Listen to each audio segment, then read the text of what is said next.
I think we have one more in the back. Nope, That's all right. he's here. This June 27th, 2024 regular meeting of the Fairfax County School Board will now come to order. Please stand for the Pledge of Allegiance, followed by a moment of silence and the performance of the National Anthem by the Blue Orchestra from Franklin Band and Orchestra Camp under the direction of Devin Wilcox and Cindy Crump. I pledge allegiance to the flag of the United States of America and to the republic for which it stands, one nation, under God, indivisible, with liberty and justice for all.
But another round of applause for those very talented students.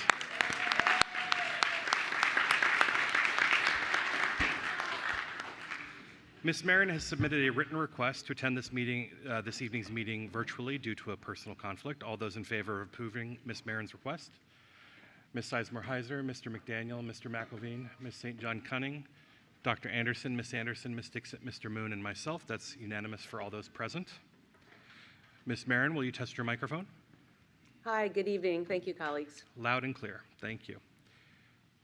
If you would like to review a copy of the agenda and any agenda item that is being discussed tonight, that information may be found in the back of the auditorium or on the website, fcps.edu/schoolboard/board docs. Tonight's meeting is being broadcast on Channel 99 and live streamed on the website, fcps.edu/tv/ch99. This is a reminder that school board members will no longer make remarks about a proclamation when it is presented for a board vote. They may choose to make remarks during board matters. Agenda item 2.03, Student Representative Rita Kareem Appreciation Proclamation. I call on Mr. McElveen for a proclamation. Thank you, Mr. Chair. Whereas Rita Kareem has enthusiastically served as the 53rd student representative to the Fairfax County School Board, Ms. Kareem's tenure for the 2023-24 school year included the implementation of the division's strategic plan and commitment to ensure excellence, equity, and opportunity for every student. And whereas Ms. Kareem has never wavered in her commitment to the students of FCPS and her duties as the student representative. She has excelled at seeking student engagement and feedback, attended meetings and special functions all around the county and across the Commonwealth, hosted student town halls and office hours. And whereas Ms. Kareem has advocated for student academic support and to expand access to both advanced academic program offerings and vocational career tech education, she has strived to be a representative voice for all students across the division, advocated for greater student participation via the implementation of an alternate student representative, and contributed helpful observations from the student perspective to discussions on issues before the board. And whereas at Woodson High School, Ms. Kareem has maintained academic excellence while enrolled in rigorous advanced placement classes. And whereas during her time in FCPS, Ms. Kareem was a member of the National Honor Society and the varsity co-ed golf team, the class of 2025 Woodson Class Council Chair, president of the Cybersecurity Alliance, a student equity ambassador leader, the director of outreach for Model United Nations, student advisory council member and SAC committee chair for Technology FCPS On, vice president of Information Technology Girls, co-founder of Technology Youth Empowerment, and the social media manager for the Muslim Student Association. Now, therefore, be it resolved that the Fairfax County School Board acknowledges with deepest gratitude the service of student representative to the school board, Rita Kareem, during the 2023-24 school year, expresses its sincere appreciation for her contributions and leadership, and extends its best wishes for her senior year at our newly named Carter G. Woodson High School.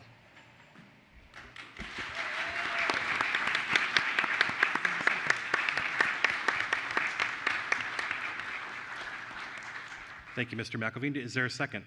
I second. Ms. Dixit. All those in favor of the proclamation? Ms. Sizemore-Heiser, Mr. McDaniel, Mr. McElveen, Ms. St. John Cunning, Dr. Anderson, Ms. Dixit, Mr. Moon, Ms. Marin, and myself. That is unanimous. I would like to, and that means it passes. So another round of applause.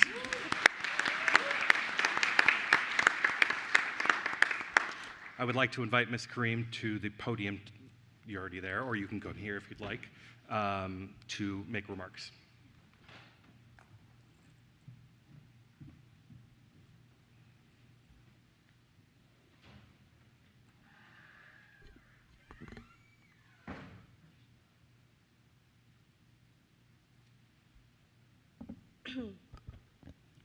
Good evening, everybody. Thank you for your kind words. It genuinely has been such an honor to serve alongside each and every one of you. I respect you all so much for sacrificing your sleep throughout these meetings and taking the time to learn the material and the issues we face here in Fairfax County. They say beauty is pain, and I know that not getting sleep is painful, but I think in this case, the beauty outweighs the pain. The passion you all have is beautiful, and it is a blessing to have leaders in Fairfax County who genuinely care about their work. On paper, all of you are respectable individuals, but the real test is in person, and you all have proved to be more worthy of what you are on paper. Thank you for always taking the time to listen to me. I know my remarks are always very, very long, but I appreciate all of you staying attentive to what I have to say. Thank you.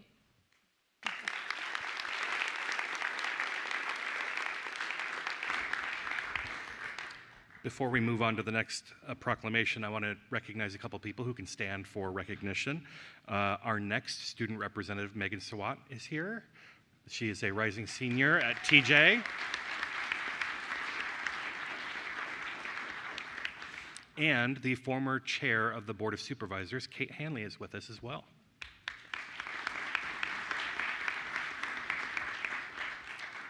Agenda item 2.03, School Board Character Award Proclamation. I call on Mr. Frisch for a proclamation. Thank you. Whereas the School Board Character Award, established in 2001 by student representative to the school board, Chris Givarelli, recognizes one FCPS 11th or 12th grader student who demonstrates a continuous record of high morals, strong integrity, and good character. Award recipients exhibit characteristics such as respect, responsibility, honesty, compassion, justice, and generosity. And whereas Sofia del Carmen Gonzalez Duran, a 2024 graduate of Mountain View High School, is an exceptional student, is known as a leader, and is a source of inspiration for her fellow students. And whereas Sophia is an immigrant, devoted mother of two, scholar, and a dedicated member of her community, whose consistent advocacy for the common good and selfless attitude is evident and laudable among her peers and adults. School staff describe her as the personification of a pure heart and high mind. And whereas Sophia is a mentor and supporter of pregnant and parenting students in the Project Opportunity cohort, provides support and examples to new parents, and translates, and then the screen just went dark. Thank you.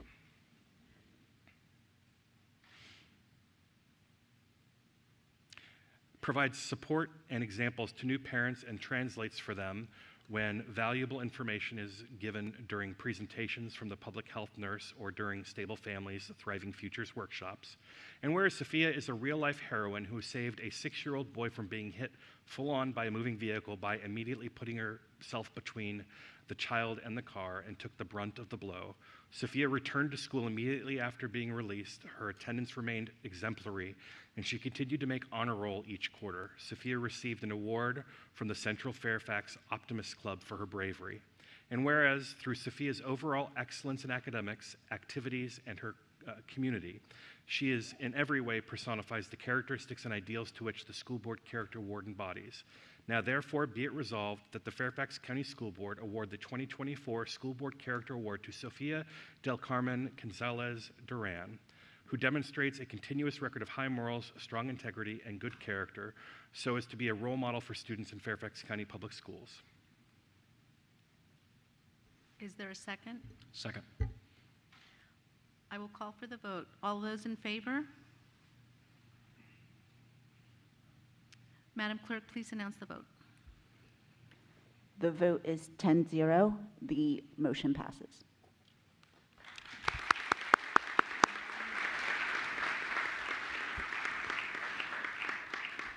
So a big part of what makes Sophia so outstanding and exceptional is her unparalleled dedication to her academics, family, and community. Unfortunately, she could not attend tonight due to a professional obligation, and the school board will present the Character Award to Sophia in a private ceremony. But let's make sure she sees this video with another round of applause.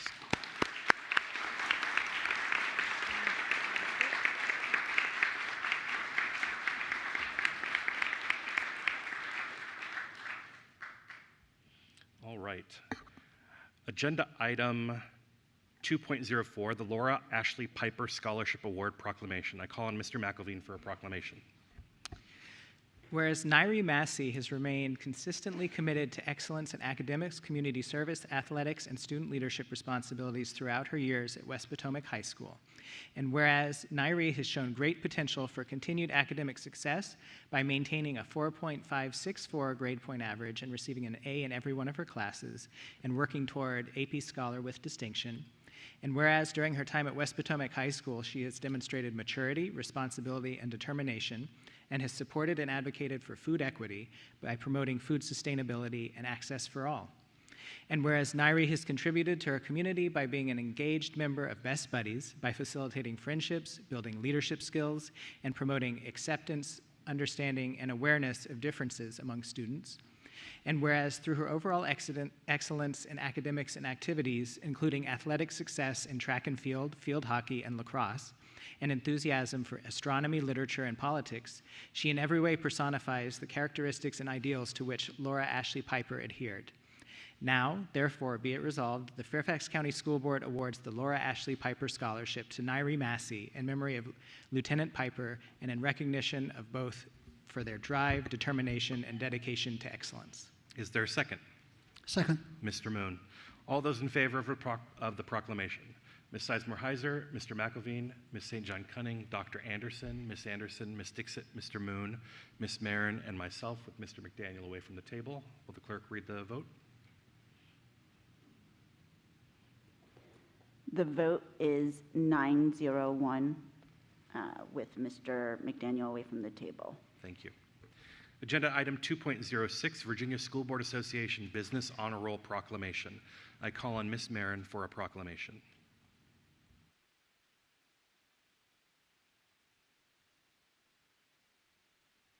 Thank you.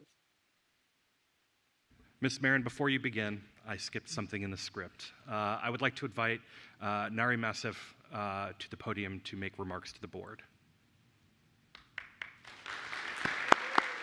I apologize. Good evening.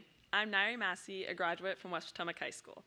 Thank you to the school board for selecting me to be the recipient of the Laura Ashley Piper Scholarship. I am extremely honored.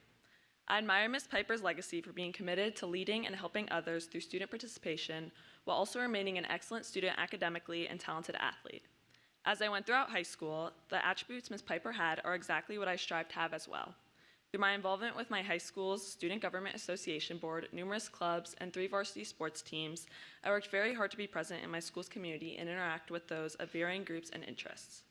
Beyond Ms. Piper's impressive accomplishments in high school and her work with the school board, I also felt connected to her through her service in Iraq. My father was stationed in Iraq when I was young, and I recognized the courage and strength Ms. Piper must have had to serve our country. I will be using this scholarship to help pay for my education as I go on to attend Cornell University this fall. At Cornell, I intend to major in mathematics and economics with minors in business and international relations. I'm eager to take advantage of the excellent resources I will have at my university, including the business-oriented student organizations that connect students with global business leaders. And additionally, I plan on trying out for the club lacrosse team at Cornell with hopes of continuing to be a student athlete. As I continue to venture through my schooling, I will remember the drive Ms. Piper had. Once again, I am very grateful to the school board for selecting me to receive this prestigious scholarship. Thank you.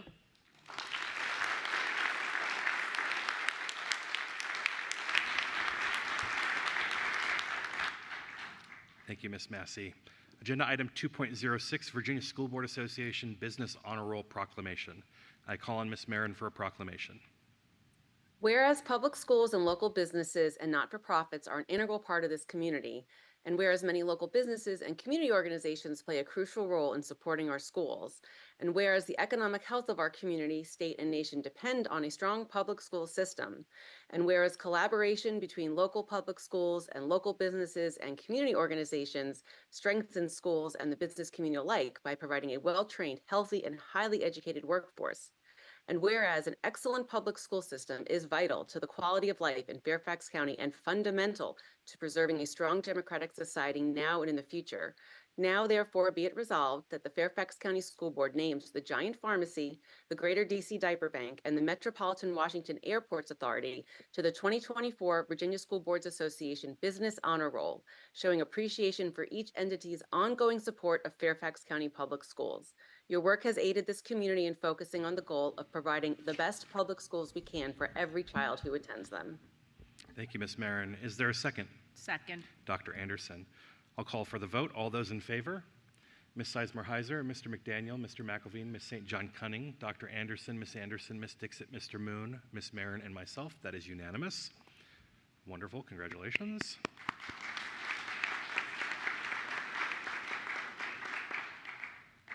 Agenda item 2.07, Regnerin International Science and Engineering Fair FCPS Participants Proclamation. I call on Mr. McElveen for a proclamation. Here we go again. Whereas the Regeneron International Science and Engineering Fair, Regeneron ISEF, a program of the Society for Science for over 70 years, is the world's largest global science competition for high school students. Through a global network of local, regional, and national science fairs, millions of students are encouraged to explore their passion for scientific inquiry. And whereas each spring, a group of these students is selected as finalists and offered the opportunity to compete for approximately $9 million in awards and scholarships. Over 1,700 students represented 67 countries, regions, and territories across the world at ISEF 2024, hosted in Los Angeles, California. And whereas the following Fairfax County Public School students have been chosen as finalists to attend the 2024 Regeneron ISEF: Isabel Isa Lastra from Hayfield, Sanchali Banerjee from Thomas Jefferson, Austin Sway from Woodson, Benjamin Hall from Woodson, Wesley Kong from Madison, Anant Kandawal from Thomas Jefferson, Gabriela Conde from Marshall, Matthew Lee from Woodson, Viraj Luthra from Chantilly, Joshua Mitchell from Chantilly, Shambhovi Mitra from Langley, Sritan Motadi from Thomas Jefferson, Valeria Novoa from Madison, Medha Papula from Thomas Jefferson, Ryan Singh from Thomas Jefferson, Surbi Singla from Thomas Jefferson, Siddhant Sood from Thomas Jefferson, Daniel Syed from Hayfield, and Ray Jung from Thomas Jefferson. Whereas participating in the ISEF requires dedication, passion, and hard work from students who spend countless hours conducting experiments, analyzing data, and preparing presentations. The students who compete in the ISEF represent the future of scientific inquiry, embodying the spirit of curiosity, creativity, and perseverance. And whereas ISEF fosters collaboration and exchange of ideas among students from diverse backgrounds, promoting cross-cultural understanding and cooperation. And whereas the achievements of students in the ISEF serve to inspire future generations, demonstrating the power of science and technology to address global challenges and improve lives. Now, therefore, be it resolved that the Fairfax County School Board hereby recognize and commend the above-named students who qualified to attend the 2024 Regeneron ISEF, celebrating their ingenuity, determination, and contributions to the advancement of science and engineering. Thank you, Mr. McElveen. Is there a second? I second. Ms. Anderson. I will call for the vote. All those in favor? Ms. Sizemore-Heiser, Mr. McDaniel, Mr. McElveen, Ms. St. John Cunning, Dr. Anderson, Ms. Dixit, Mr. Moon, Ms. Marin, and myself. That is unanimous. The motion passes.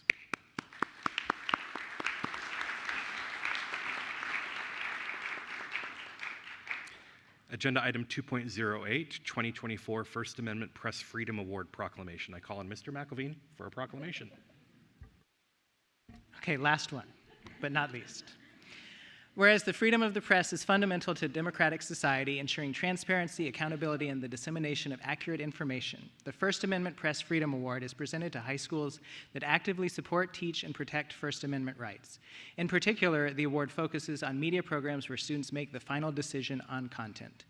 And whereas student journalists play a vital role in upholding the principles of the First Amendment, exercising their rights to free speech and press while reporting on issues that affect their schools and communities. And whereas the student journalists at Chantilly, McLean, and West Springfield High Schools were among the 28 schools nationally awarded the 2024 First Amendment Press Freedom Award and have demonstrated exceptional commitment to journalistic integrity, editorial independence, and ethical reporting practices. This year marks the 10th year in a row that Chantilly High School has won a First Amendment Press Freedom Award, the 7th consecutive award for McLean High School, and 2nd consecutive award for West Springfield High School. And whereas these student journalists have exhibited courage, professionalism, and dedication in the face of challenges and obstacles, upholding the highest standards of journalistic excellence. And whereas the recognition of these student journalists serves as a testament to the importance of nurturing and supporting a free and responsible press among the youth of our nation. Now, therefore, be it resolved that the Fairfax County School Board hereby honor and commend the student journalists at Chantilly, McLean, and West Springfield High Schools who received the 2024 First Amendment Press Freedom Award, applauding their commitment to upholding the principles of press freedom and democracy. Thank you, Mr. McElveen. Is there a second? I second. Ms. Dixit. I'll call for the vote. All those in favor? Ms. Sizemore-Heiser, Mr. McDaniel, Mr. McElveen, Ms. St. John Cunning, Dr. Anderson, Ms. Dixit, Mr. Moon, Ms. Marin, and myself. That is unanimous. Congratulations.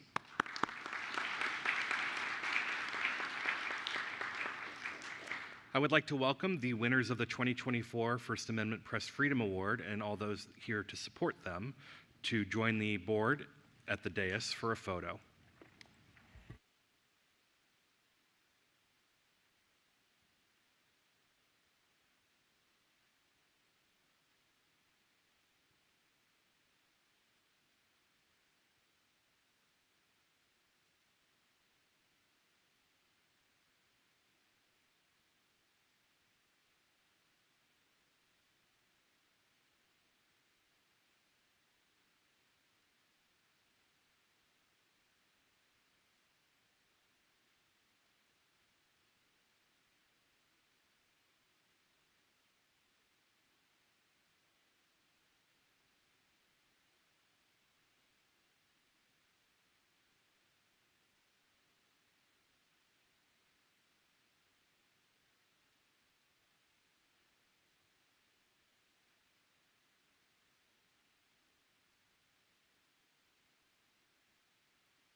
I would like to welcome the International Science and Engineering Fair FCPS participants and invite all those in support of the Regeneron International Science and Engineering Fair FCPS participants proclamation to please join the board for a photo at the front of the dais.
Okay, I would like to invite the Metropolitan Washington Airports Authority, named to the VSBA Business Honor Roll, their leadership and supporters of the proclamation, to please join the board for a photo at the front of the dais. Ahora todos los que fueron proclamados en este anuncio que ellos hicieron, quiero que igualmente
I would like to invite the Greater DC Diaper Bank, named to the VSBA Business Honor Roll, their leadership and supporters of the proclamation, to please join the board for a photo at the front of the dais.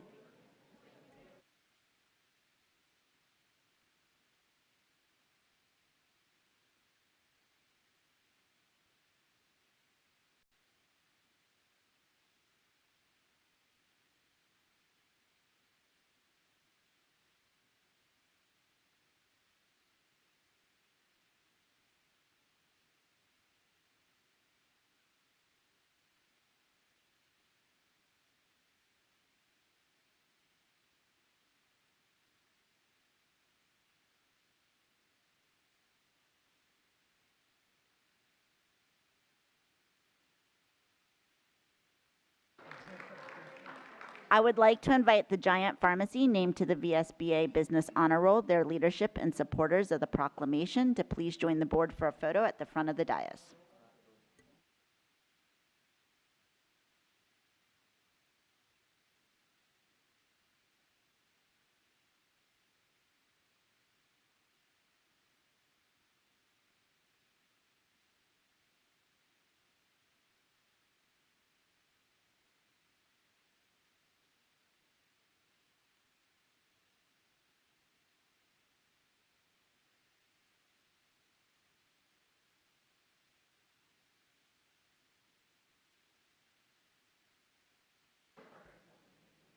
Right. I would like to welcome Nairi Massey and invite her family, friends, and those in support of the Laura Ashley Piper Scholarship Award proclamation to please join the board for a photo at the front of the dais.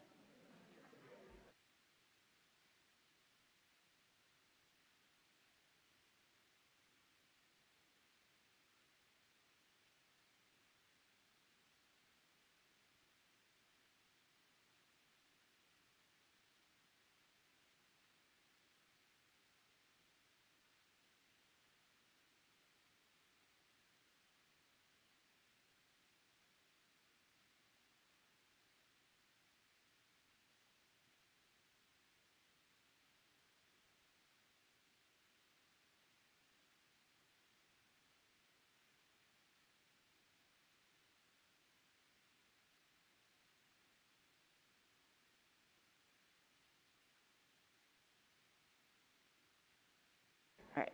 I would like to welcome our student representative, Ritha Kareem, and invite her family, friends, and all those in support of the student representative, Ritha Kareem Appreciation Proclamation, to please join the board for a photo at the front of the dais. We would also like to say happy birthday to Miss Kareem.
We apologize to our student representative's family for trying to make her a month older. So we will refrain from happy birthday wishes until next month. All right.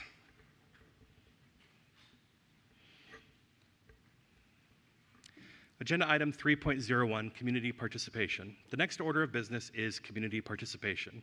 We welcome all community members who are here and those who signed up to speak this evening. Additional information about signing up to provide comments at school board regular meetings and public hearings can be found on the school board's website. During the sign-up process, community members acknowledge they are informed of the school board's expectations for proper decorum when providing comments. These expectations are also available online and in the printed agenda and meeting materials in the back of the room. We ask audience members to be respectful of one another. Shouting and outbursts will not be tolerated. Please hold your applause until the conclusion of a speaker's remarks. Audience members may not join speakers at the podium and should remain at their seats, including when recording video or taking photos. We are grateful to all of those who have come to speak to us today and thank you for your cooperation. School board members will be listening but not responding. Madam Clerk, please call the first speaker. Keena McAvoy.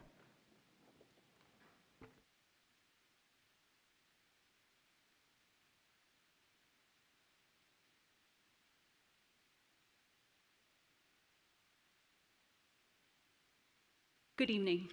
My name is Keena McAvoy, and I'm a parent and a school smartphone ban advocate. I return this evening to comment on the recently released intentions of the school board to tighten enforcement of the current cell phone policy and to explore revisions to that policy. Thank you for taking this positive step.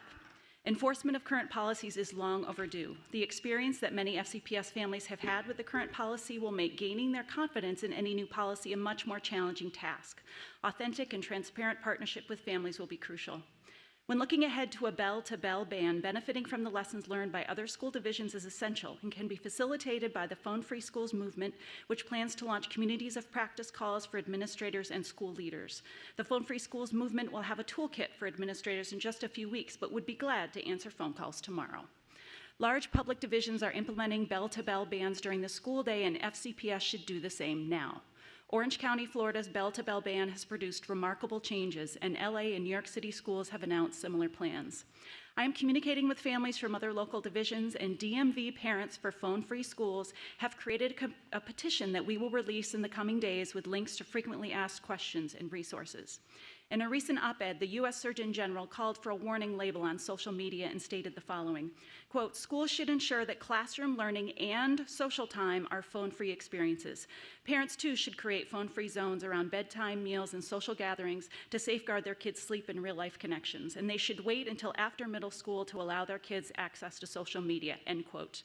Schools must extend their hands to parents, educate, and make clear the expectation that FCPS students will arrive at school well-rested and ready to learn. And in turn, parents will expect that the current and forthcoming cell phone policies will be informed by best practice and will be enforced. The power of parents and schools is multiplied by collective action, with a shared mission to honor the brains and futures of students. Thank you. Nan Nguyen.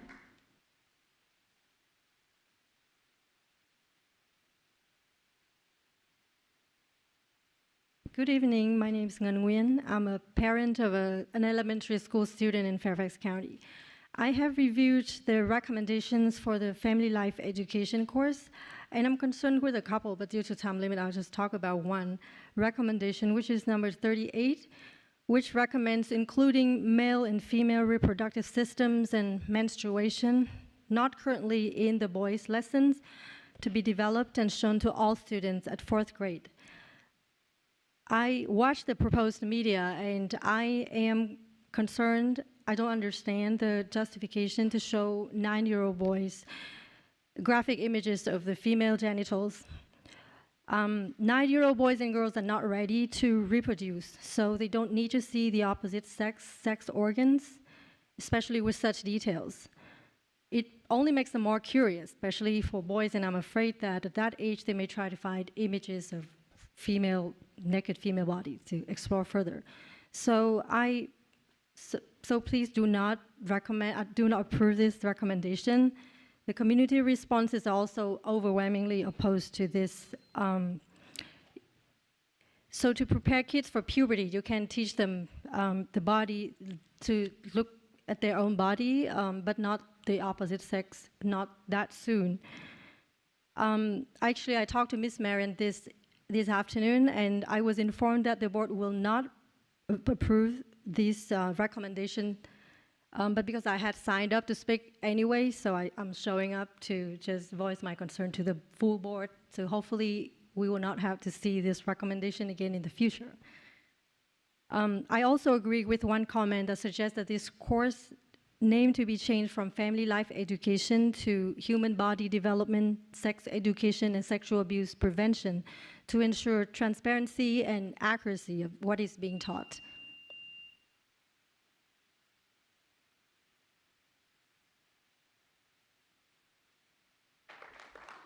Darcy Healy.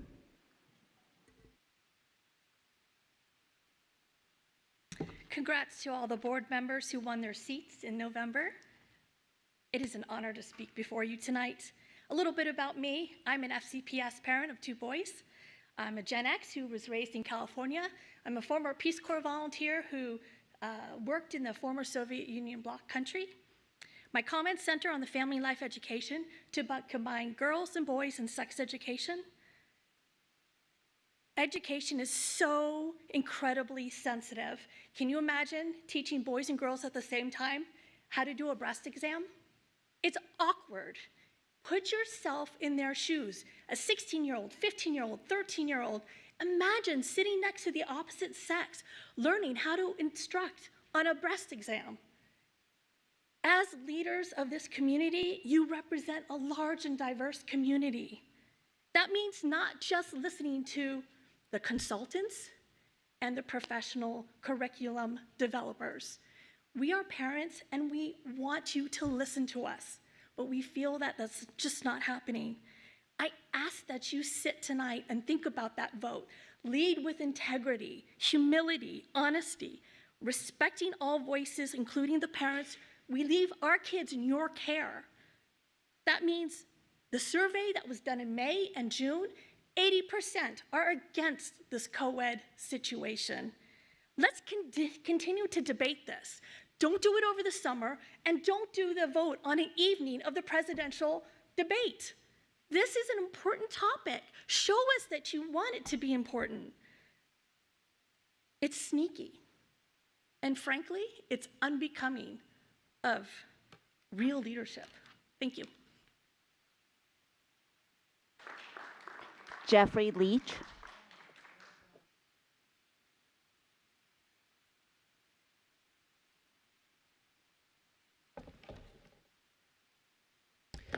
Good evening. My name is Jeff Leach. I'm an attorney, educator, and taxpayer. I'm here tonight to address the venue and content of sex ed, particularly the proposals of FLE-CAC. First, a lot of good stuff on biology, relationships, boundaries, ways to avoid sexual violence, so good job on that. A few critiques. First, as I'm sure we all agree, the primary focus of a school, which is not a family or a church or a political party, has to be on the mastery of basic academic skills and knowledge. Second, if we truly support diversity and inclusion, then it needs to be more apparent in this process. Several of the recommendations on controversial topics show an unusual degree of uniformity of opinion. Third, 4th graders do not need to be talking about sex in school. They have their whole lives to be sexual beings. Children should be allowed to enjoy a certain degree of innocence in childhood on a number of fronts. Fourth, I echo opposition to co-ed classes at any level, especially in the lower grades. I've observed, as an educator, extreme discomfort and chilling effect on discussion in such scenarios, even among older students. Privacy and feelings of safety are good things. Fifth, parents must be able to opt out. Sixth, I echo opposition to normalizing and even encouraging the recent anti-scientific idea that the sex, and now even the species to which children belong, is not biologically hardwired into 99% of us, but is instead a matter of arbitrary choice. This is causing all kinds of mental and physical harm to minors, as clearly presented in a book by this scholar, Irreversible Damage, The Transgender Craze, Seducing Our Daughters by Abigail Schreier.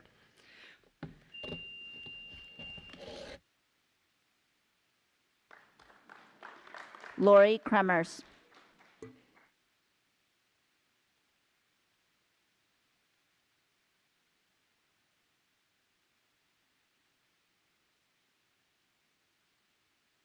Good evening.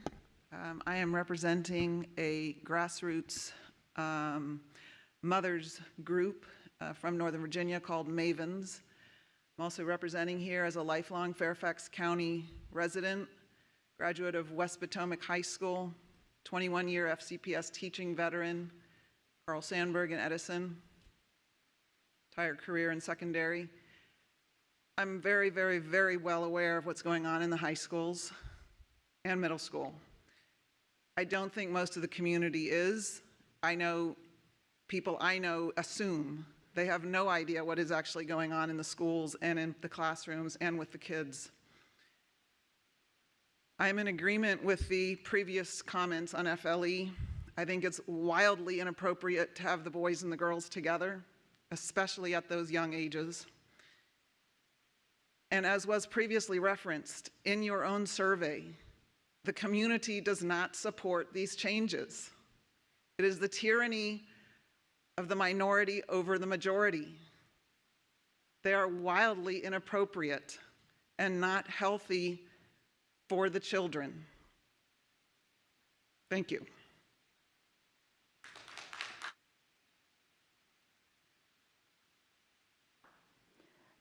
Mr. Chair, that's our last public speaker. Thank you. Agenda item 4.01, Student Representative Matters. I call on Ms. Kareem for the last time. Thank you, Chairman Frisch. Fairfax County is widely recognized as a leader in education across our nation. When I mention to adults that I attend school in Fairfax County, many respond with an impressed wow. This reaction speaks volume about our district's reputation. However, this sense of awe isn't always shared by the students themselves. The reality is that within our county, students' experiences vary greatly. Some have access to incredible opportunities, while others face significant challenges, and many fall somewhere in between.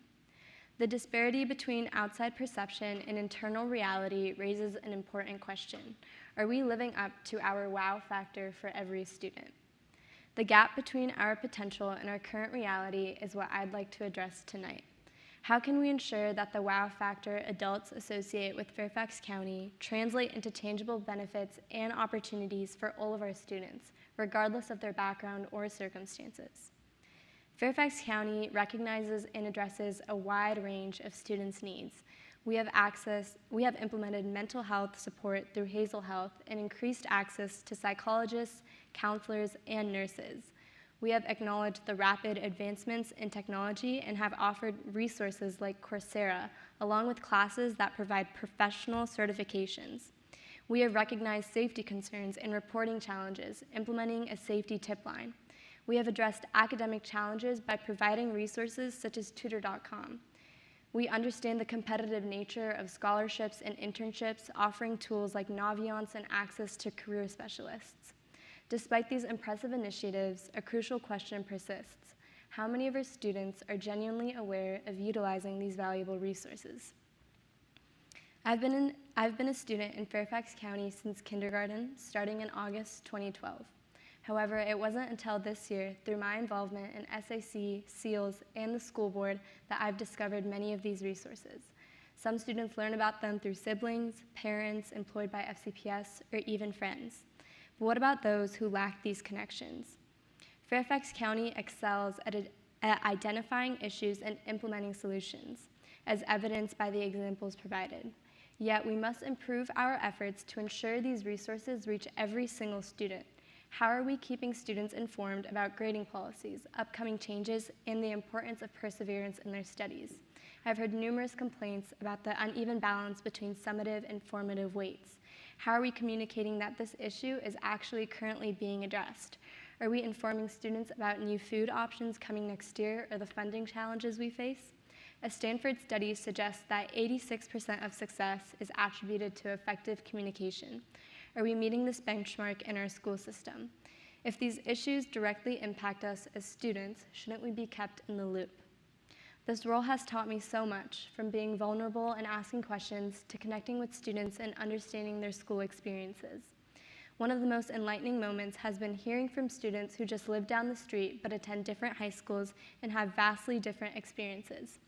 Unfortunately, zip codes do influence education outcomes, and breaking down these barriers must be a priority. I hope my words tonight resonate beyond mere buzzwords, as these are daily challenges we face. As these remarks, and this is my final meeting as a student board member, I look forward to returning next year as a rising senior, ready to assist in any way possible in advocating for our students' needs. In closing, I want to express my gratitude for the impact all of you have had on me and the lessons you've imparted. I leave you with this quote: "The reward for work well done is the opportunity to do more. While we have accomplished so much in Fairfax County, there is always more work ahead of us." Thank you.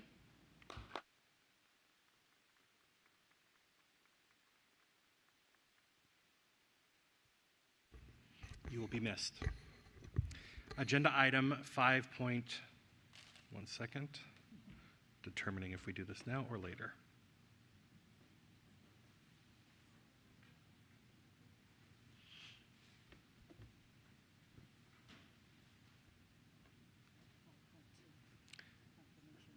Yeah. Madam Clerk, are we doing 5.02?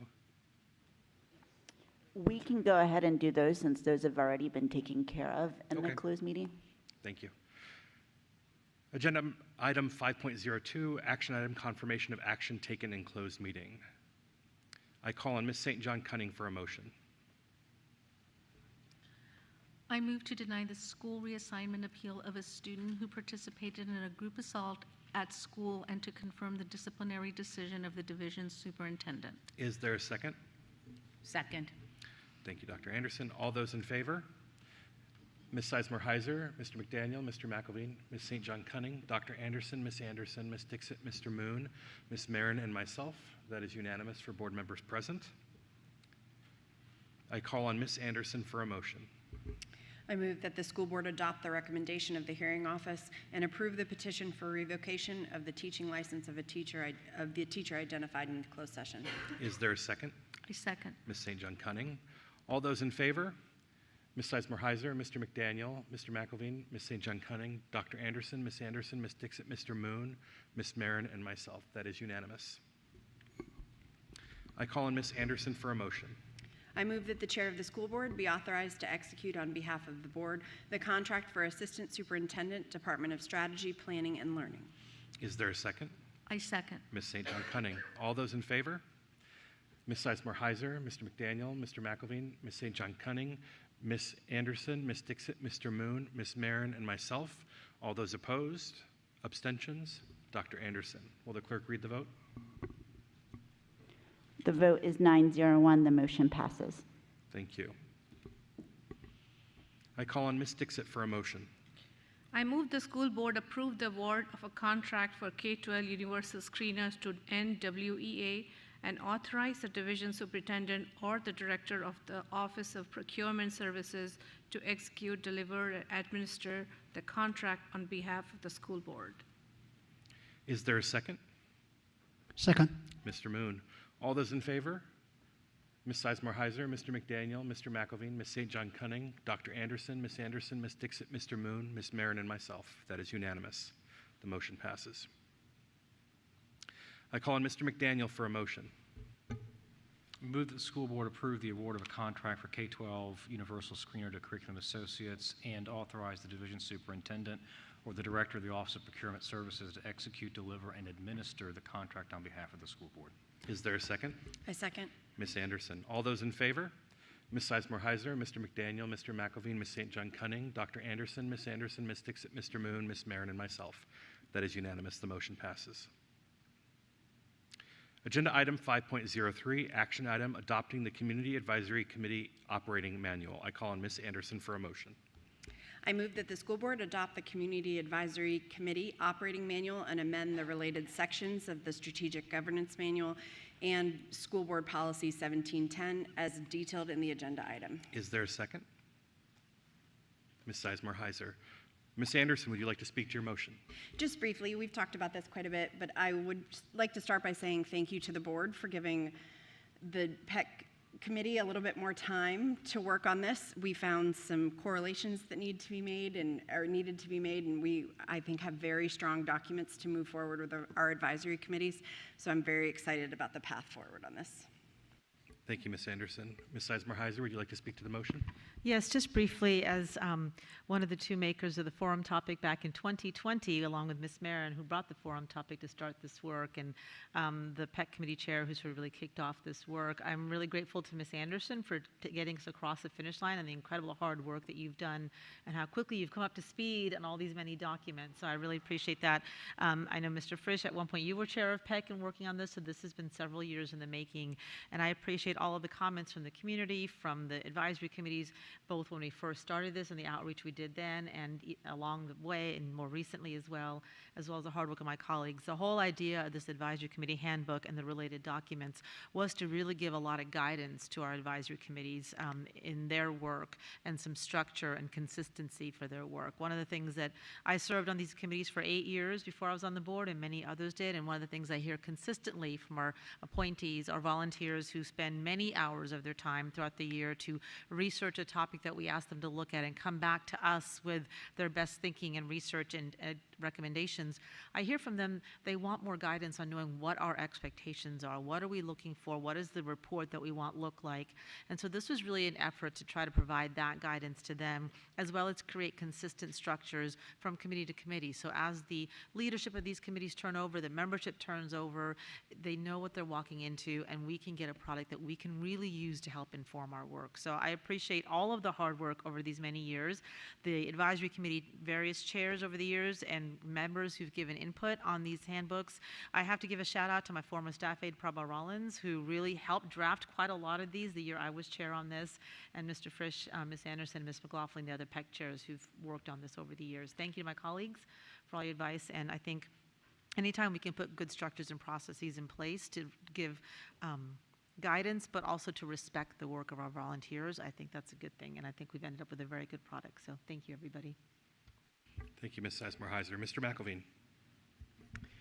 Thank you, and I just want to echo Ms. Sizemore Heiser's comments and thank our PEC chair, Ms. Anderson, for going back out to the community and getting substantive feedback and really putting so much hard work into this. So thank you again. I know it was a bit of a road bump, but much appreciated. Thanks. Thank you, Mr. McElveen. Ms. Dixit. As a member of the PEC committee, I also really appreciate the hard work which went into it by our chairs, Sandy Anderson and Rachna Sizemore Heiser, who originally started this in the last term. And like I said, the citizens' community of participation was really important, a piece of it, and that we took the suggestions, made changes. And I have served on advisory committee myself. This work is really important. We value everybody's contribution and the time and even the response to the surveys. So thank you so much, and I think we have a good direction moving forward. Thank you. Thank you, Ms. Dixit. Dr. Anderson. Yes, I do want to lend my voice to the chorus of thanks. It is much appreciated. And going through this document, I see a lot of places where feedback was conducted. So that is very much appreciated, and thank you for taking the additional time. However, there are a couple of things that caught my eye, and I just want to make sure that I ask about them because my advisory folks, I do share these documents with them, and they also have seen some things that I may have missed that I wanted to, I think mostly clarification on, starting with the document itself. Let me start with on page 5. I do want to say MSAOC continues to lobby for being able to select their staff members because their work is so overarching. They're really concerned that they would not have the right person in the room when they need it. Can you speak to when that person is selected with the superintendent, what is it that we mean? How much latitude do they have to say, if the superintendent says you have person X, do they have enough latitude to say, you know what, that person X is not necessarily going to fit our needs, or are they just to be recipient of that? I think that's an outstanding question for that group. I think that makes the most sense to have the superintendent answer that question as to how I don't, from what I understand and what I've spoken with the superintendent, she has no intention of changing the existing staff liaisons to the committees. Because I know now they just say staff, and one of MSAOC's concerns is they typically have had the chief academic officer and the chief equity officer, because they're broad-reaching, and they're just concerned that when it says to select another staff, it may be someone who is not as germane to what they need to do. So if you could speak to that, that'd be so helpful. I apologize, but what is the specific question? The staff liaison that is going to be appointed to the committees. Right, so I would be meeting with staff to determine which ones would be attending the committee as a staff liaison. I'm not gonna, I won't go just a title for every committee, right? Like, it'll be an annual review, looking obviously at the charge that the board would provide, and I would want to make sure the appropriate staff member that could be responsive to that particular annual charge would be present and supporting the committee. I think the question is mostly to how much flexibility is there for the committee to say, you know what, Dr. Reed, this staff that you have designated does not necessarily suit our needs. Perhaps somebody else would be more appropriate. Is there flexibility for them? That would be a conversation I'd want to go back and have with the committee. Okay, wonderful, thank you. One of the other questions that I want to ask was regarding the recording secretary. The document now has the staff liaison as the recording secretary, which is usually one of their e-board members for many of the committees. There's no flexibility in that being reverted back to the committee to decide? I believe it says that it was either the staff liaison or their designee. So if that committee wants to deal with it that way, they can. Please note, I mean, part of the reason that many of these requirements were put in here is because of our legal requirement to make the meeting minutes and things like that available. So we do need to make sure that that is with a staff member to ensure that that is able to be carried through. Thank you. And I also would expect that on page 13. I really appreciate the fact that there's been a change to when the committees begin, because sometimes some of them don't begin as late as October. Is my understanding here that they can start as early as September, since the appointment will begin August? As far as we're concerned, absolutely. If the committee can get together as early in their term as possible, I think that's best for the continuity of the committee. Okay, wonderful. And I think my next to last question, and I believe this is an oversight, and then I have a question for General Counsel. I think it is the AAP, which is on page 49 of the governance manual. It is the only committee in which the staff members are voting members. With everybody else, they're under number 3. Was that an oversight? Because that seems inconsistent with all of the other committees.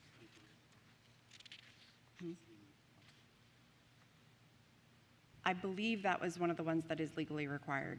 So we would have to go back and double check that. But what I do want to say is this is intended to continue to be a living document in terms of the fact that if we see these corrections that need to be made, we absolutely know that they will need to be corrected. We did as much as humanly possible to align the existing law with what we have in, just to make sure. But I believe that any time that we see a voting member in a particular location, it's about the fact that that is legally required to be so. So, Mr. Foster, I guess I could start with you. So we're legally required to have the 7 staff members be voting members of APAC? I would have to look into that. I did not know this question was going to be brought up tonight, and if the board wants to pass this by, I can certainly do some research and get back to you. Yes, and I'm so sorry for not bringing Right. that forward. I just didn't catch it Right. when I first read this, but it was something that came up. And just one last piece, also, Mr. Foster, I noticed a change in terms of the committees that are legally required versus state mandated, and one of them fell out of being state mandated, and I think it was FLECAC, that it was moved from legally required to state authorized. When did that occur? Can you speak to that a little bit? Can I speak to that? Because I actually asked Mr. Foster whether or not that was appropriate. FLE is state mandated, FLECAC itself is not. And so I asked for clarification, that's why it's state authorized and not necessarily state mandated. Oh, okay, so the fact that it was previously under the legally required list was perhaps an error? Yes, and it's as Ms. Anderson indicated, it's been corrected. Okay, thank you. That's it. Thank you, Dr. Anderson. I will take a turn. First, kudos to public engagement for seeing this through to the end, especially our chair, Ms. Anderson.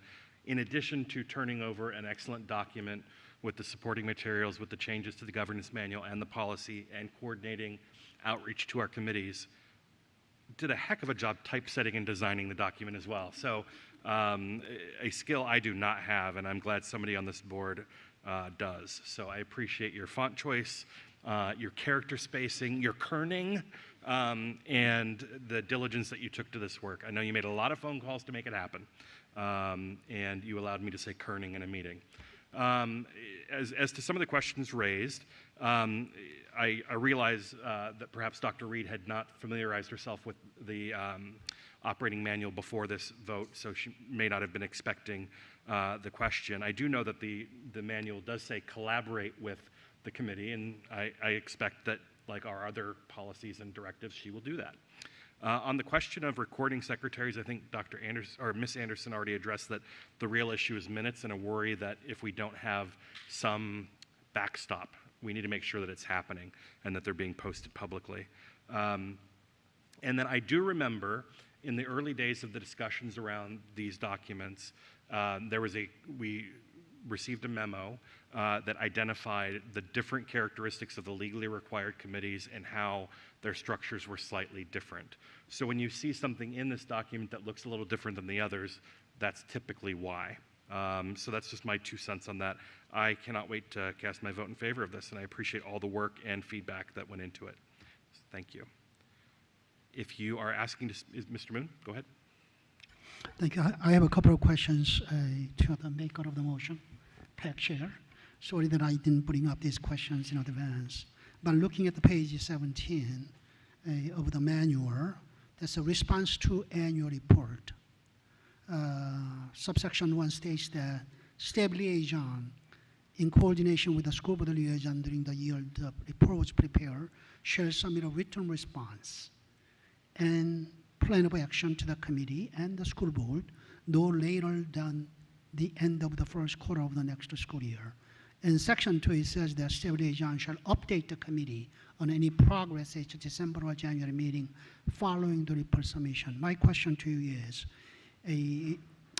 once the school board receives, by the end of the first quarter, under subsection 1, a report from staff liaison, if there are board members who disagree with the response and or plan of action, I guess we could at that point could ask chairman of the board to schedule a meeting so that school board could discuss on the plan of action or response. Is that what you envisioned? It is, and the other part of it is that we can always go through the school board liaison to that committee to create, a functionality for that work. So it doesn't even if it's not your appointed committee, you absolutely could still work with the school board liaison that is connected, because we all have committees that we work with. Right. For example, I'm a liaison to HRIC, but I don't presume to know what everybody else has on his or her mind as to certain responses or plan of action. I guess I would expect as a liaison of a certain committee, if there is any concern or questions or objection, to let me know so that I could perhaps work with the school board chair to schedule a meeting to formally have that discussion. And hopefully in the future, this, you said this is a living document, could be updated in such regard. Okay, thank you. Thank you, Mr. Moon. Ms. Sizemore Heiser? I really appreciate that. I just wanted to kind of address that too, as someone who I think who's dug in this report for 3 years. That was part of the idea of Section F. There was no consistent follow-up in the previous guidance to these advisory committees. There was kind of a practice of staff responses, but there was no sort of what happens then. So there is a written response. The staff liaison updates the committee, but if you look at 3 and 4, under that same section, under 3, we have the school board liaison stays in regular contact with the staff liaison to update the school board on achieving the report's recommendations. And we added 4, which is ongoing tracking, which is the staff liaison is responsible for maintaining an ongoing record of actions in response to the report recommendations. One of the reasons we had all of these, and of course, as I'm sure you know, under the governance manual, 2 members can ask the board chair for a meeting at any time. So the school board liaison can always find another member and ask the board chair to set up a meeting. So that process is already in the governance manual. But one of the reasons for all of this is that we found we would get recommendations, but then what happened to those recommendations weren't well tracked. I know one year when I was on ACHC, I actually created a crosswalk myself and shared it with my then school board member of the recommendations and the follow-up. So this was an idea to try to put a process in for that consistent follow-up. So hopefully, there's always room to change it and make it better, but that was our goal here.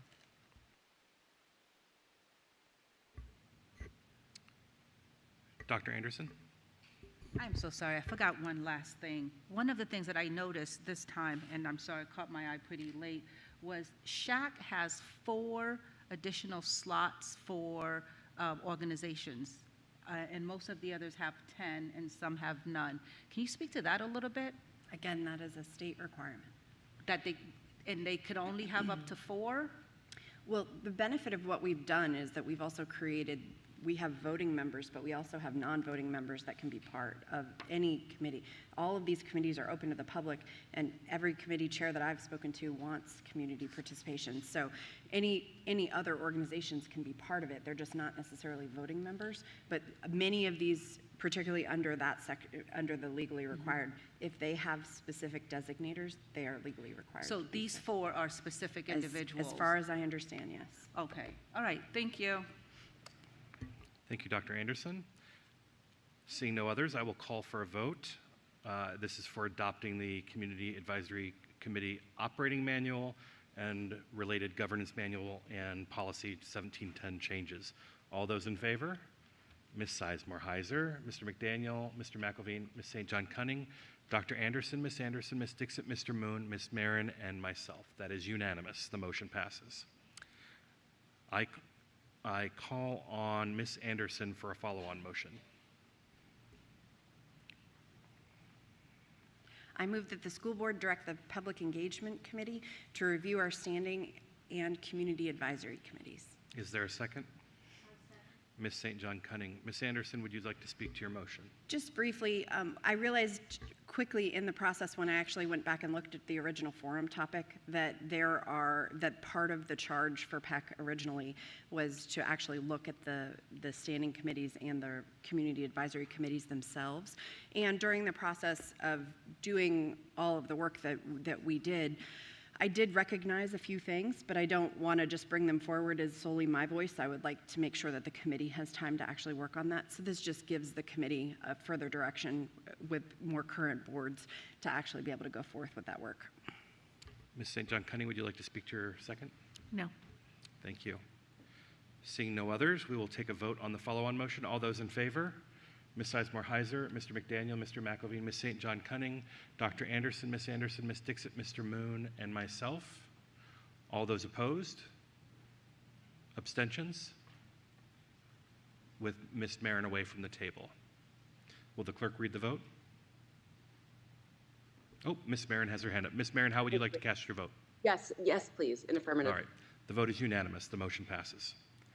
Agenda item 5.04, action item, Family Life Education Curriculum Advisory Committee report recommendations. I call on Ms. St. John Cunning for a motion. I move that the school board adopt the recommendations from FLAC with the following considerations. Add the external female genitalia to the grade 4 puberty video for girls. Do not include both the male and female reproductive systems in the puberty video for fourth grade. FLECAC will review relevant research to determine if a recommendation for instruction of gender identity should be included in elementary school. Any recommendation would include the specific grades where instruction would occur and the objective and descriptive statement. If a recommendation is made, it would be included in a future community review prior to school board vote in addition to the curriculum. Is there a second? I second. Ms. Marin. Ms. St. John Cunning, would you like to speak to your motion? No. Thank you.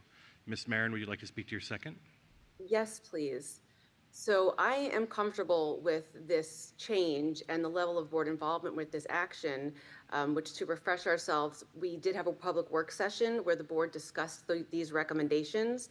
It's also important to note that the FLECAC, the Family Life Education Advisory Committee, advises the staff and the superintendent. It's actually not one of our board advisory committees. I also want to say that, I did advertise it widely. I included a way for people to give their input, and I heard from just 2 constituents, and I was able to communicate with both of them, one of whom spoke this evening. And, what I want to convey is that we need to make decisions in curriculum for the benefit of as many children as possible. And this is why parents and families have the option to opt out if they don't feel that content is appropriate for their children when it comes to family life education. I also think what we're talking about here, adding external female genitalia to grade 4 puberty videos, girls are starting puberty sooner. And again, if parents don't think their child is ready for that, that's certainly their prerogative, but I am not going to stand in the way of offering health information to students. I also do want to underscore that the comments that have been referred to as a survey, it actually was not a survey. There was a call for public comments, and 2,539 public comments were received, but again, the comments are at a survey, and also there was not a methodology to ensure comments were unique contributors. So of 2,500 comments, it's unknown how many were contributed more than once. And again, with a system of 183,000 students, that certainly doesn't represent anywhere near close to a majority of our families. So I want to continue to have our kids have accurate information that's respectful and based on data. And I'm happy to vote for this at this time this evening. Thank you, Ms. Marin. Mr. Moon? I have a question or two to ask from Dr. Reed. Dr. Reed, thank you for providing a community review, a summary, which is posted on the board doc. Does the motion, the language in the motion, especially the 3 bulleted considerations, do they reflect the sentiments presented by the community members' comments shown on the summary?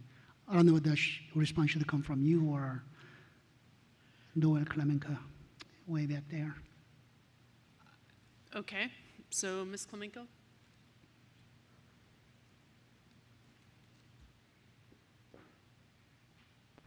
Good evening, and I just want to say I have Ms. Carrie Reynolds, our coordinator, with us as well. So the entire report is up for vote tonight, but we did kind of highlight some of the things we discussed at the work session. And Mr. Moon, you're correct. The decision not to include both male and female reproductive systems in the puberty video for grade 4 does reflect the community review. There was a lot of conversation at the board table about that, and people really wanted to hear from the community. So we did take that into consideration. The second or the third bullet up there is about FLECAC taking under consideration making a recommendation about adding gender identity to elementary. I wouldn't say that that reflects the survey completely, but I'm sorry, it's not a survey, the community review. A lot of the comments were kind of taking it to the next step about what they didn't want to see. Should we make a recommendation like that? So we thought it might be best to let the committee look at some research, have another public review with some very specifics that they could respond to, and then bring it back to the board should the committee want to make a recommendation in the future. Okay, thank you for the response. I will support the motion, I will support the recommendations as moved. One comment that I want to make about the community review, the method of the community review is this. If the board is not happy with the way we seek community review, it will be incumbent upon the board to ask specifically how we should collect the community review. I mean, I thank all of those 2,000, there could possibly a duplicate, I wouldn't know, 2,539 responses, the people who participated. I mean, I thank people who participated, whether you are agreeing with the initial recommendations, you are objecting to it. Every one of those community review participants' effort is appreciated by this one board member. Thank you, Mr. Moon. Dr. Anderson. Thank you, and thank you, Mr. Moon, for asking that question. That was definitely one of mine as well.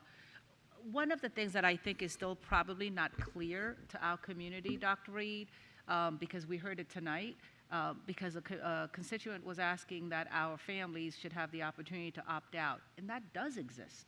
Can you speak to what that looks like and what pretty much the entire process of parent engagement or caregiver engagement, what does it look like as per the family life education units? Yes, ma'am, we can do that. So, Ms. Klemenko, I think you're most familiar with that process, but that is indeed true that we do have an opt-out process. So, Ms. Klemenko, if you could clarify that, please, or describe it.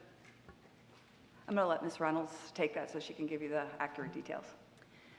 So each year, the families are sent home a letter that introduces family life education to them, and in addition to a basic overview letter of what family life education includes, there is a grade level opt-out form, and that opt-out form includes the objective of every lesson at the grade level and some bulleted points of what's in the lesson.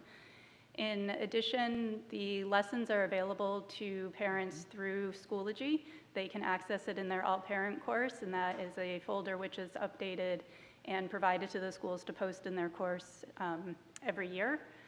In the fall, or at least 2 weeks before their instruction is scheduled, there is an opportunity for a parent preview evening.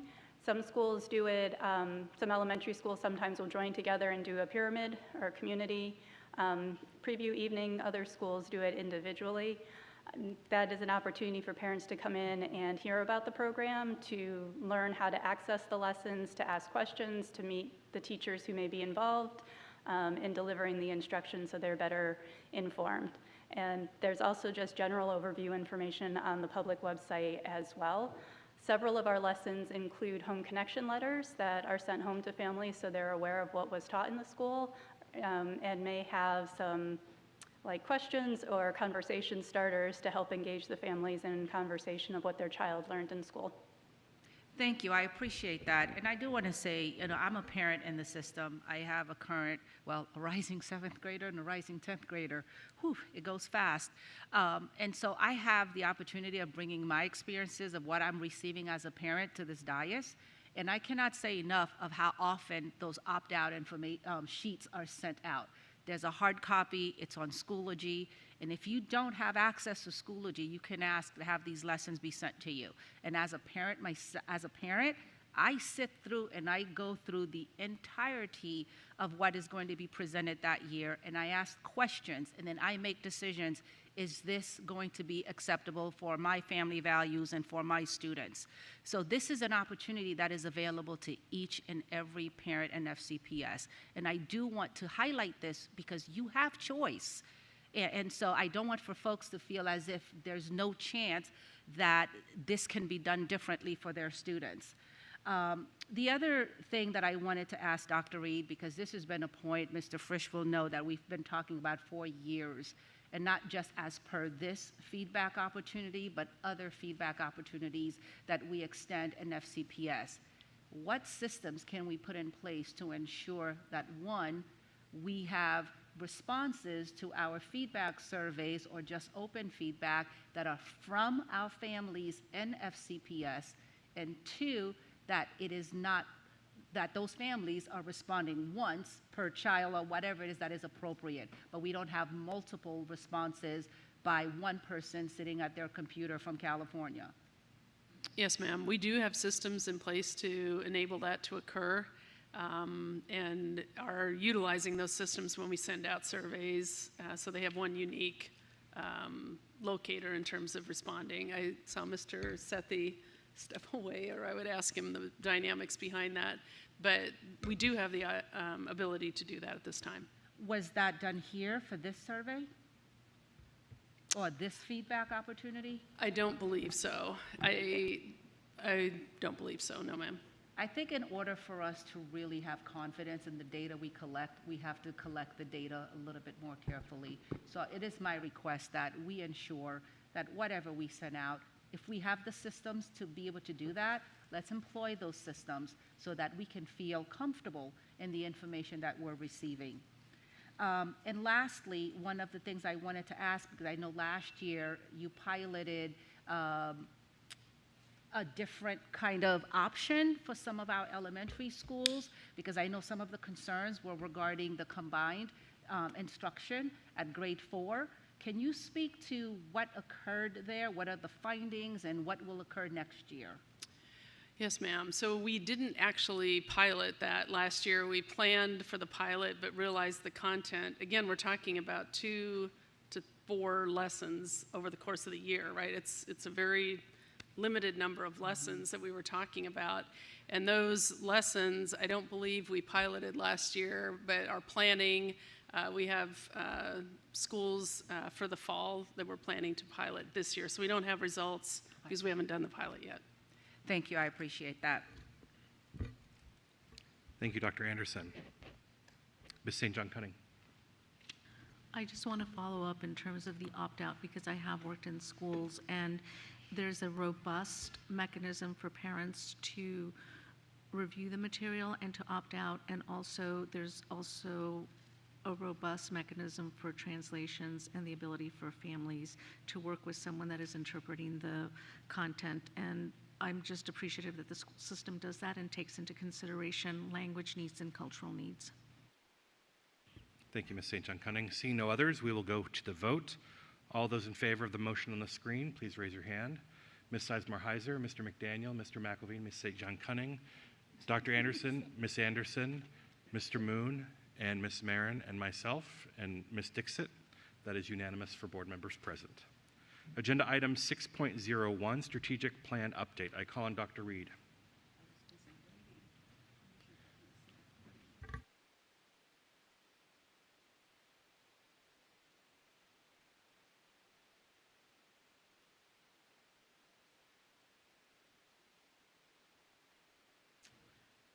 Thank you, Chairman Frisch, and it's exciting this evening to have an opportunity to share an update on our strategic plan. I'd also like to welcome Mr. Chad Clayton, who is here this evening, who is our principal of the Davis Center, and since we're going to be talking a little bit about our Davis Center and our Pulley Center, I really appreciate you being here, Mr. Clayton. So, I'm excited again to present this update, and it is connected to Goal 5. So thank you. And the reminder for those watching in our board that Goal 5 is around leading for tomorrow's innovation. And tonight we're going to be looking at the availability of, accessibility to, and participation in multiple pathways and work-based learning opportunities. Again, the profile this evening will be the Davis and Pulley Career Centers, which are 2 programs that provide services for our adult students with disabilities. So a couple of highlights about our Davis and Pulley Career Centers. They're really designed very specifically and intentionally to serve the needs of our students with disabilities aged 18 to 22 years old. Many of these students are pursuing standard or advanced studies diplomas, and today again we're going to specifically look at highlighting the work-based learning experiences at these centers.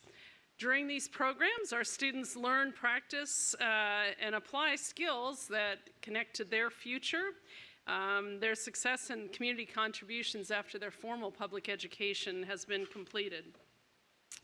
The program goals are on the screen for you to see, and it's really important to think about how we provide our students with numerous, multiple different opportunities to build upon their strengths, in addition to building out those soft skills and knowledge that over the course of the K-12 system they begin to build, but they'll need as this transition readiness occurs out of K-12 education.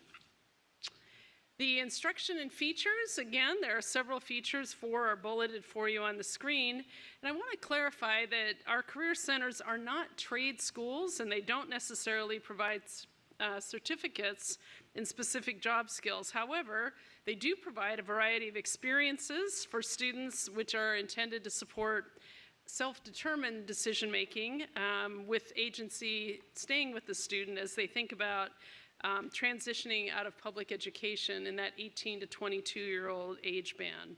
Upon completion of their time in public education, we want students and their families to have support in choosing from a variety of opportunities as they leave our Fairfax County public school system. At this time, I want to share some examples of our students at the Davis and Pulley Center. Madam Clerk, would you please play the video?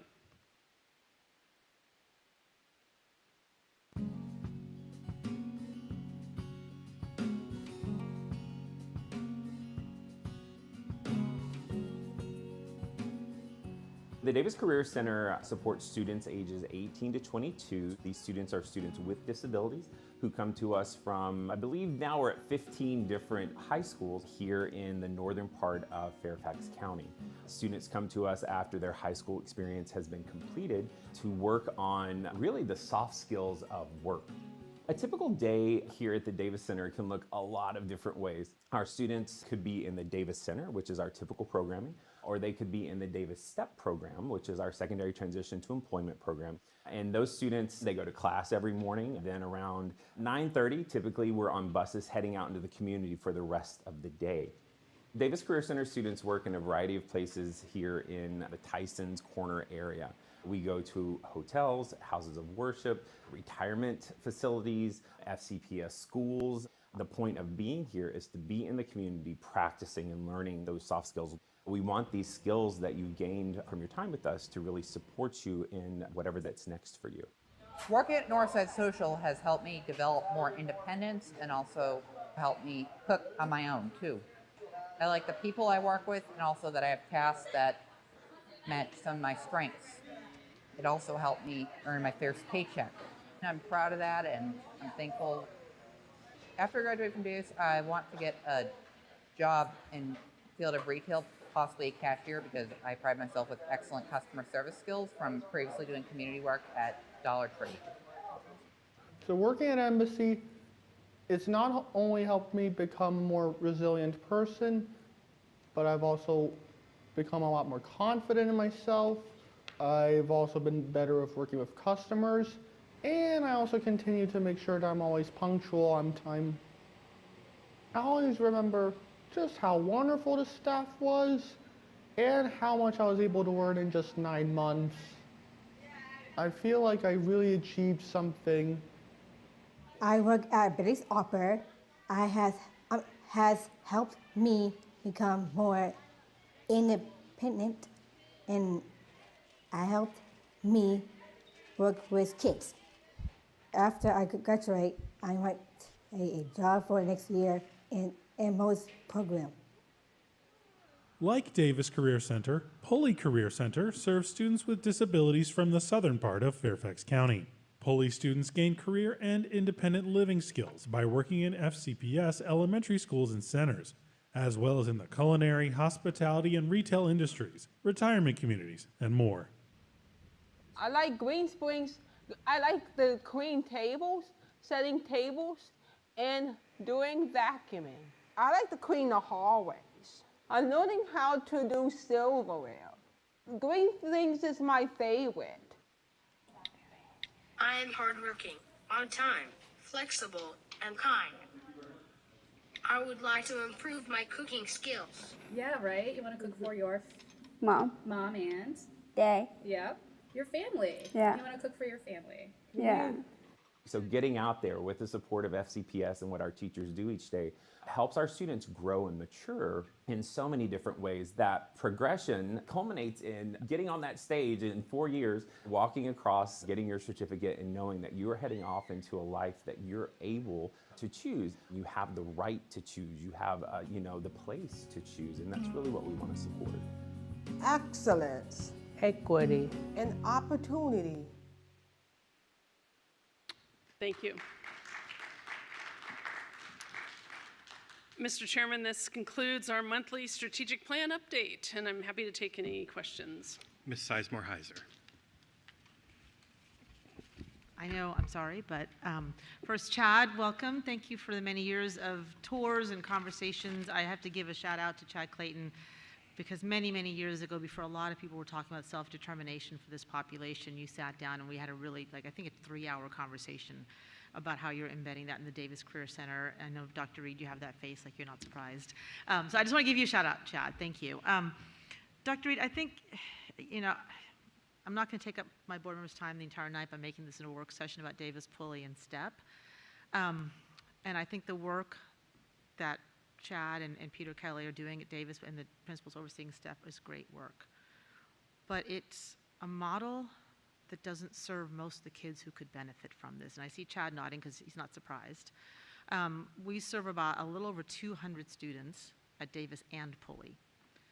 3-year average graduation seniors with IEPs is 1,800. There's a lot of them who could benefit from self-determination, independence, some more direct instruction on the soft skills, all of those pieces. However, they're not accessing these programs, and one might ask why. And one might say I'll tell you several reasons that I think why. One, because these programs are designed for the 4 F's of disability employment in some ways, and we need to do more to support our principals in finding varied job sites. But there is a lot of bias out there around job sites. We hear at I think the Pulley graduation, the really amazing principal who talks so wonderfully about the students from Pulley who worked at her elementary school and how they brought more to the community, but that was a surprise to her. That should not be a surprise to anybody. And what are we doing to support our principals in finding these job sites and helping the community understand? What are we doing to allow students to access these programs and still work to a standard diploma? It's not accessible because you can't do the classes, right? The WAT programs that kind of allow this are 1 class, 2 classes at some schools, not at some schools. We have 1,800 students graduating a year and 200 access these programs. And we have unemployment rates that range between 60 and 70% for people with disabilities. We got to get away from the 4 F's, and I won't say them here, of disability employment. We have to help our principals provide more varied job sites that actually play to student strengths. We have to help our principals design programs, half-day Pulley and STEP, block schedule Pulley and STEP, that allow students to easily access classes towards that standard diploma and these programs. There's a lot of creativity in this that we could do within our current models that we're not doing. And therefore we tout these programs and we have 200 students accessing them and many more who could. And too often we have students having to choose between classes and diplomas and community and job skills. It's a lot in 3 minutes. I won't take up my colleagues' time by all the go-backs I could do, but if I just may take 10 more seconds and I won't say anything more, I don't want to see this with those numbers. This is ask Chad, 5-year conversation. We are missing so many students and they're going out in the world and not succeeding. Thank you. Yes, ma'am. Thank you, Ms. Sizemore Heiser. Mr. Moon. Thank you, Mr. Chairman. On that somber note from my colleague representing Bray Oak District, I still want to thank you for presenting and especially showing us this video clip. This is heartwarming, giving us a lot of hope. Understand that we still got a lot of work to do. With that in mind, let me ask you a question, whether we have a data regarding a percentage of job placement after they go through this additional education or training 4 years. That, and also if Mr. Clayton, if you could comment on how the board could support school like a Davis Center or other programs that we have to be able to find more jobs, more meaningful employment for the students we need to become eventually independent. So, Mr. Moon, Mr. Clayton, I didn't anticipate the question around the percentages, but we'll put our heads together and have something for a Friday letter, if not tomorrow, next week. It doesn't have to be tomorrow. Okay, thank you. Yes, sir. And I think that it's a conversation. Obviously, I made a note to schedule for us to visit about the expectations that I heard this evening, and thinking about working also on more job sites. So we'll be getting back to you in an upcoming Friday letter with our thinking about that. And my second part of my question was, what more could we do as a board to support that effort? I think you've made your direction clear, so I think we'll take it from here and make sure we get back to you with what our plans are moving forward. Thank you. Thank you, Mr. Moon. Dr. Anderson? Thank you. I think parts of my questions were asked by my two former colleagues who just spoke. But one of the things that I want to be sure, first of all, this is a wonderful video. I'm glad we're able to showcase these two sites that we have. I'd like for you to speak to our public to inform them, how do their particular children access these two sites?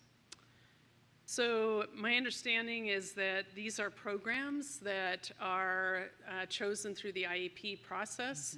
And so students and their families, as they're reaching those culminating IEPs, those decisions are made within that IEP group in terms of accessing these programs. I don't know, do you want to add a little to that, Mr. Clayton? Yes. Or no? Okay, it's made through the IEP process. I do know, in having spoken with Ms. Sizemore-Heiser, that there isn't necessarily broad consistency across the county in terms of what parents have reported perhaps being provided in terms of information related to these programs. And so I think it's one of the things Dr. Edmonds Hurd is going to be looking at as well, coming in, because I think that we have to provide that information in a consistent way. It's also connected to, did students graduate or not, right? So the diploma path students are on, but it is through the IEP process, to answer your question directly. Thank you. I appreciate that. Is there a wait list?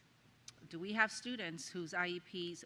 No, no, ma'am. And so I find that curious. I do find it curious that only 200 students of all of the students at Fairfax County, and we know nearly a third of our students are special needs, that we only have 200 graduating seniors, I guess, at a time that are eligible through the IEP process for that. And maybe that's because of what you just talked about. There's not a clear organization of how to present this or to discuss it during the IEP process for it to be determined as an opportunity. But I just wonder that it's really serving so few kids, and I know there's an opportunity to access many, many more students. And I think Ms. Sizemore-Heiser started talking about this a little bit, but I would love to see some opportunities for us to have more spaces where these programs can be embedded. We have the same conversations with academies. They're only located at certain areas, which also automatically limit access.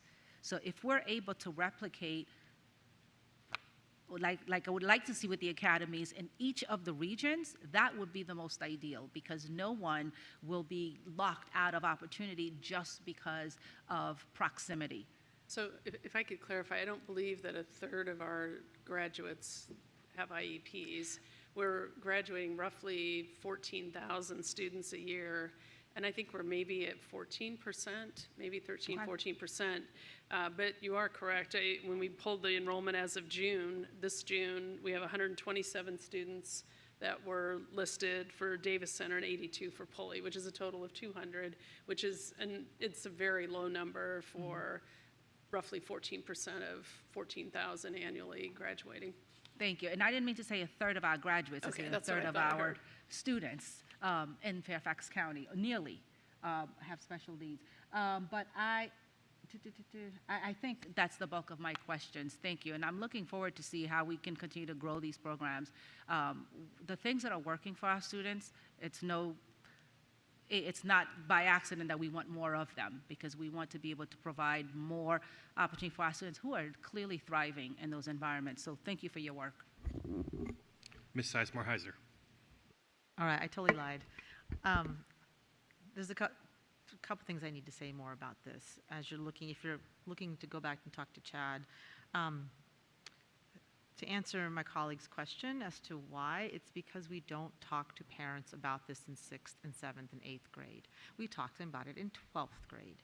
And by that point, it's often too late, because if you earn a standard diploma, you cannot access Pulley, Davis, and STEP, which is the best kept secret in Fairfax County Public Schools. And so we have to, I just had a conversation with a parent who was fighting their school to hold their child back in middle school because they knew the child could be in school to 22, and nobody told them the reasons why they shouldn't, because that would give them longer in Pulley, Davis, and STEP. And I told them that, and they decided to move on, which was the school's recommendation.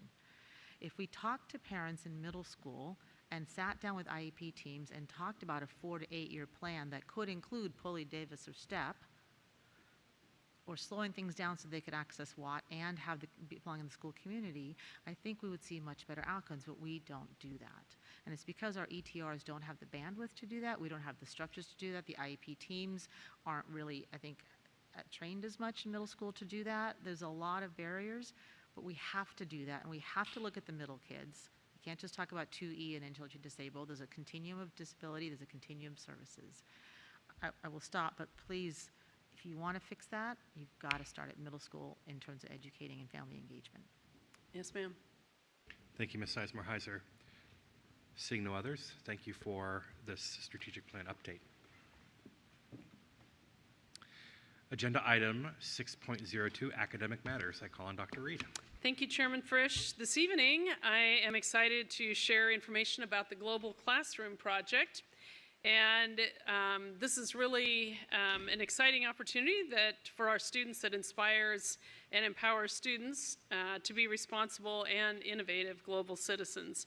If you could go back, please. I'm sorry. I'm still on the goals of the Classroom Project are listed, and I will share that the Global Classroom Project is built around academic content, which is the United Nations Sustainable Development Goals, or SDGs, which are on the screen if you're watching at home, and also the FCPS Portrait of a Graduate attributes. So the intersection of these three key foundational elements are what make the Global Classroom Project a unique and engaging experience for student learning. And if you're not really familiar yet with the United Nations Sustainable Development Goals, there are 17 of them representing current global challenges. And I think it's fascinating because our students really focusing on, reflecting on, and learning about ways of problem solving in real global challenges, I think is really a powerful learning model. So as a result of this, our students learn Portrait of a Graduate attributes and use Portrait of a Graduate skills in authentic ways. There's several examples that I want to share this evening. One we've talked about is the John R. Lewis High School language acquisition. So this one was at Lewis High School. Mrs. Kowalski's 9th and 10th grade class improved reading, writing, listening, and speaking skills through participation in hands-on learning activities. The students took collective action with their partner class in Poland on hunger issues in their respective communities. And it was really, I think, a powerful learning opportunity, not just to focus on food insecurity, but to do so with a partner class on the other side of the world. The other example would be 5th and 6th grade students at Kent Gardens Elementary, as they raised awareness of the interconnectedness between the following sustainable development goals: quality education, clean and water and sanitation, And in the STEAM class, they created infographics about problems that impact our local water resources and constructed dioramas for public display. Through their classroom project, again, they developed collaboration skill, communication skill, and partnered with a partner class in Italy. And I think for sure clean air and clean water are key to our future, and just was a great example. I want to share a minute the impact of our global classroom project. And again, just reaffirming the 17 goals. And the Global Classroom Project is in 73 FCPS schools and 48 countries. So it's really a great deal of excitement, I think. On April 30th, our Global Classroom Project students joined their teachers to present their ideas for collective action to impact the Sustainable Development Goals at the 7th Annual Global Classroom Project Showcase. Again, really exciting work, and our student presenters ranged in age from kindergarten through seniors in high school, representing schools from each of the 6 regions in Fairfax County Public Schools. So we'd like to play a video that captured some of the highlights of this year's showcase. Madam Clerk, would you please play that short video?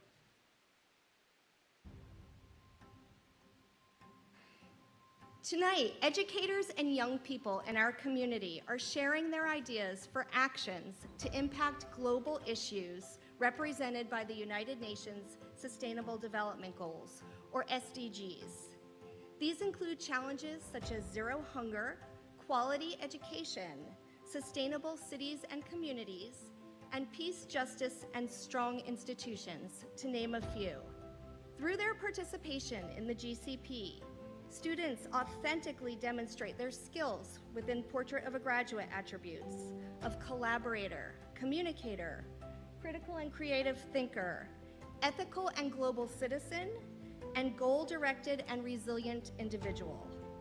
Teachers provide opportunities for students at any grade level through any content area. As a result of participating in the GCP, students develop global competence while deepening their content knowledge and understanding.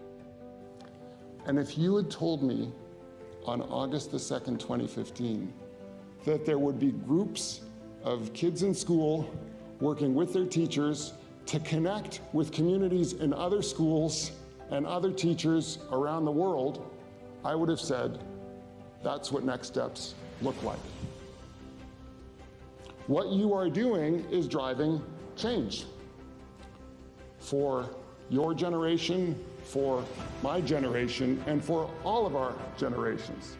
If we were to start today, we would call the next level of needed effort uniting communities. And I deeply believe that's what the future of global cooperation looks like. Uniting communities. And that's what I think you've been doing here.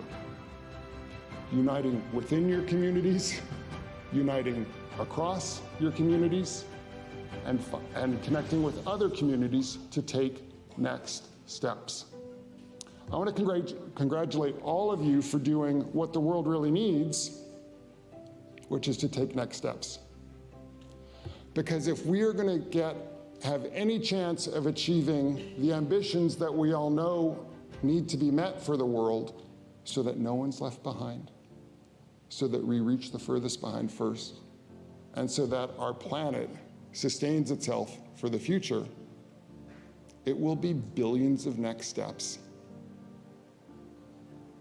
Billions of next steps in communities around the world that get us to that change. So the final reason I'm so excited and so proud and honored to be with all of you is because each of you, especially the young students, you're not just thinking about change, you're not just creating the change, you're actually being the change. And I'm deeply convinced that by the time my generation starts to take notes, it'll be because you're hundreds and thousands and millions of next steps are the ones that generated sustainable development for all. So thank you for letting me be here today. Thanks very much.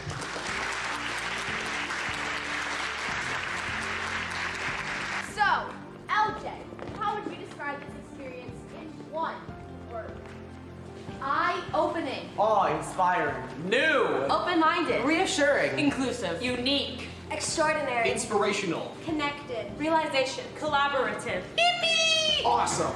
That's GCP!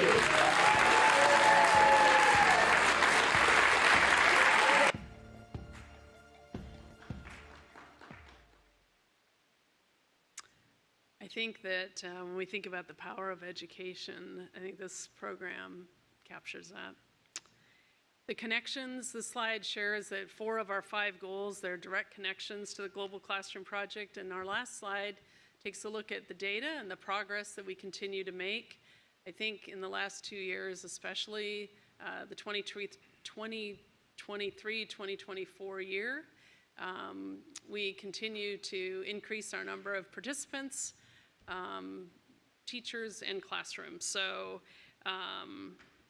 I'd like to end tonight's presentation with a quote from Fernando Reimers, the director of the Global Education Initiative and Innovation Initiative at the Harvard Graduate School of Education, who once said, as teachers provide students the opportunities to understand globalization, how it shapes their lives, to develop the capacity to collaborate across all lines of difference to advance worthwhile purposes and to improve the world, students will recognize education as relevant to their lives, as a way to help them make sense of the world in which they live and to find their voice in it. And I think there's a deep connection between instruction such as this and attendance issues. I think it's often mentioned that our attendance issues are actually engagement issues.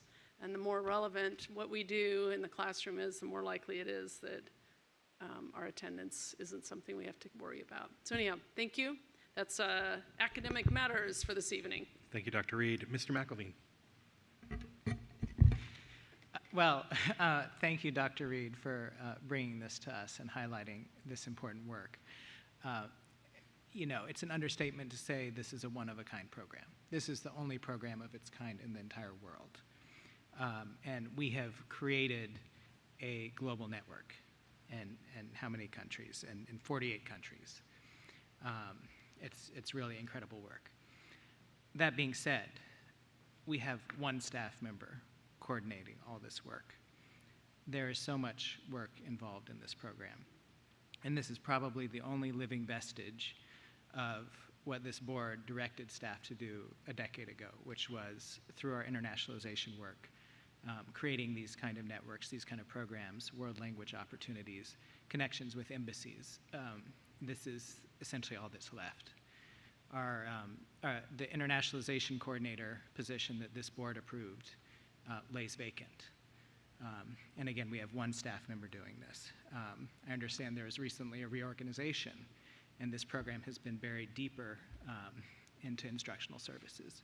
So I don't know where the disconnect is. The fact that we are raising this up is such, as it is deserved to be raised up, as an important aspect of the system, but we continue to underfund it. We continue to bury it in the system. We task one person with doing all this work, 73 schools, 98 teachers, 48 countries, one person, thousands and thousands of kids around the world participating in this program. So my overarching question is, what can we do to better resource this program and lift it up so that it can really achieve what we see its potential to be? So great question. I'll probably need to go back to staff and have a conversation about who's dedicated to which projects.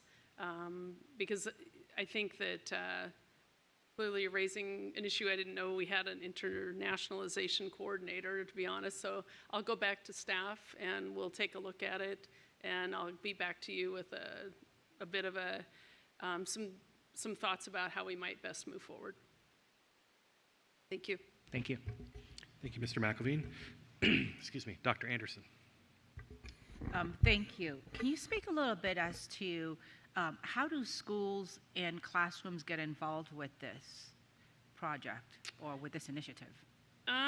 At this point, how they get involved, I'll ask Ms. Klemenko about how they get involved. Sure. So each year we put out an invitation. This is invitational. So schools, really teachers, teams come together, or put in sort of the interest form, and then we need to match them with a country. So it's not something that we could just expand to everybody tomorrow. We could certainly expand with ongoing effort, but so each year we collect that, and then we do everything we can to make the match and support them. Okay. Anything that requires kids to be this thoughtful, to apply knowledge that they've learned, to really engage in a deep way, it would be something that I would want to see if there's opportunities to expand. Because you're definitely right. When kids are not coming to classrooms, when they're not coming to schools, it is an engagement problem. They don't see anything there for them that's going to capture their attention and interest, and this would. And so it just makes me wonder. I know that from what Ms. Klemenko just said, there's some limitations, but I'm just wondering in terms of how can we expand as much as possible, and maybe just continue to encourage the teams of teachers to participate, because this is really good stuff. Thank you for sharing it. Yes, ma'am. Thank you, Dr. Anderson. Ms. Dixit. Dr. Reed, thank you so much for this presentation. This really is very important work, especially now with the technology advancement. The world market is like coming together. It's basically we are raising global citizens, and those students need to know what's going on in the world. Their perception of the world, and I'm talking from the lens from Asia and where I come from India, that Americans don't know much about the world. We live here in a silo, sort of like, and this is really heartwarming to see that effort to connect with the rest of the world.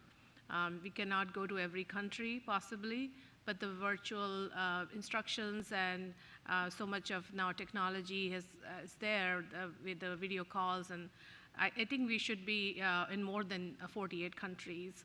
I don't know if you could tell me, are we doing anything with India right now? I don't know the specific country names, but I will find out and make sure that we'll have that in an upcoming Friday letter, Ms. Dixit. Okay. And secondly, I wanted to know what is the actually, there's 17 goals. I have not really gone into that. And is there instructional exchange happening, or is it more of a connection, bonding, and things like that, like these projects? So I know this, thank you, but the Sustainable Development Goals are the 17 that, again, were the United Nations Sustainable Goals that were identified. And I think much as with the project that the class was doing with Poland, the 9th and 10th graders from Lewis High School, they will pick one of those 17 Sustainable Development Goals to collaboratively work on what is one community doing and the other community, and kind of the pros and cons in collaboration. So I think they're trying to, and Mr. McElmeen probably has more information than I do, but I think they really want to look at those United Nations goals. And I don't know how dynamic those are. I don't know if those 17 will just always be the same 17, or if they have a review process, but right now those are the 17. Yeah, I think a lot of other countries in the world have, for sustainability and environmental protection, they're quite advanced. I can see that could be a really good collaboration point here. But like my other colleagues said, that one person is not enough if we are having one person managing this program. I think extra staffing and additional resources are really important to take this off to the next level.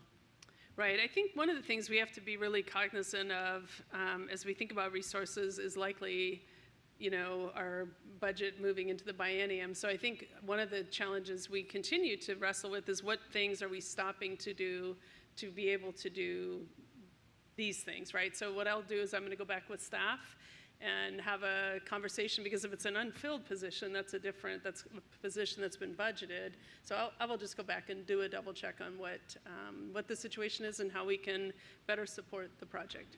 Okay. Thank you so much. You bet. Yes, ma'am. Thank you, Ms. Dixit. Mr. Moon. I I'm going to echo what has been already stated by Ms. Dixit and my colleague, Mr. McElveen, about need to, I mean, you were going to do this. You promised to do it. So go back and take a look at the staffing situation, because I've heard the same thing that Mr. McElveen has expressed.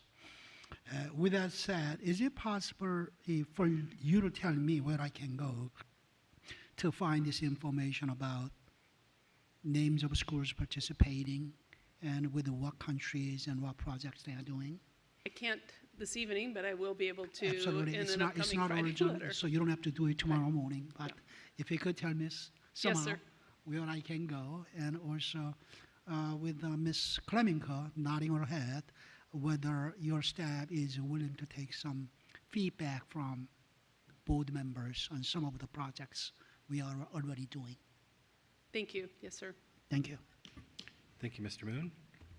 Ms. St. John Cunning. So I did have the pleasure to see this presentation, and what was so exciting was to see the enthusiasm of the children, and even some kids that to me was a little brother pulling me and saying, come see what my brother did, come see what my brother did. So that goes to the engagement piece. Again, I would love to see this in all schools, but I'm a realist, realizing that we're limited in our capacity in terms of people that we have, our staffing. And I can see where really this is a really good place for, you know, a private-public partnership to help maybe bring other people in to help run this. But I think that as you even look at this dais and the people that are members of this dais, we represent part of a global community, and our students do. And it's not just them interacting with other countries, but recognizing the value of the country that maybe they came from, the country of origin they came from. So I too would like to see this expanded, but being very realistic with maybe some of our limited resources, trying to be creative in how we can do this, because it's just amazing what these kids do. Thank you, Ms. St. John Cunning. Ms. Kareem. Thank you for this presentation. It was very informational. I didn't know this was happening, so thank you for sharing. So for the schools that do have the project, do you know how they're choosing the students to participate in the program? Because I know it's focused around developing POG skills, and I feel like some students have already developed those skills more than others. So is it like the leadership students, the SEALs, the SAC students, ESOL kids, like who specifically is going into the program, and how is the school choosing those students? Ms. Klemenko? So when a teacher kind of puts their name forward, they usually do it with their class, right? A lot of it is done through coursework. Some of it may be done through clubs or other ways, but my understanding that most of it is like, this is the third grade class, or this is my English language development class. So it's trying to get, it's not something that students are like selected for, if that makes sense. So it's done during the school day, during class? Most of it, I do believe, yes. Okay, got it. Would it be a possibility to like expand it for like a club to like allow more students to access it? Or can it only be done during the school day? Yeah, I don't think we have strict rules around it. Usually it's, though it has not been student-led. You know, we do a lot of student-led things here, but it has been a staff member who comes forward and wants to join the project. So, but I'll definitely take that suggestion back, and perhaps you might even be ahead of me on that. Got it, thanks. Thank you, Ms. Kareem. That is it, Dr. Reed. Thank you, Mr. Frisch. But don't go too far. Because it is now time for agenda item 6.03, Superintendent Matters. I call on Dr. Reed from a different place in the room.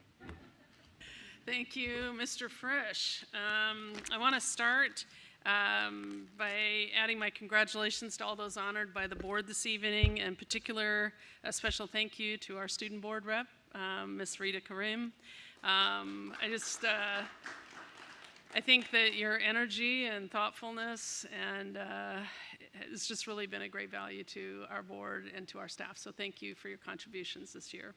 I want to mention that last week I had an opportunity to make some welcome remarks at our FCPS Equity Symposium, which was hosted by Dr. Nardis King and her team from the Equity Office, and just really proud of the presentations and the focus on the universal design for learning. and how the breaking down of barriers provides opportunity, access, and excellence for all students. And want to congratulate Annandale High School Assistant Principal, Dr. Sarah Ecob, for being the second ever recipient of the Dr. Lawrence Bussey Memorial Equity Award. And just want to give a shout out to our Adams and our leadership staff.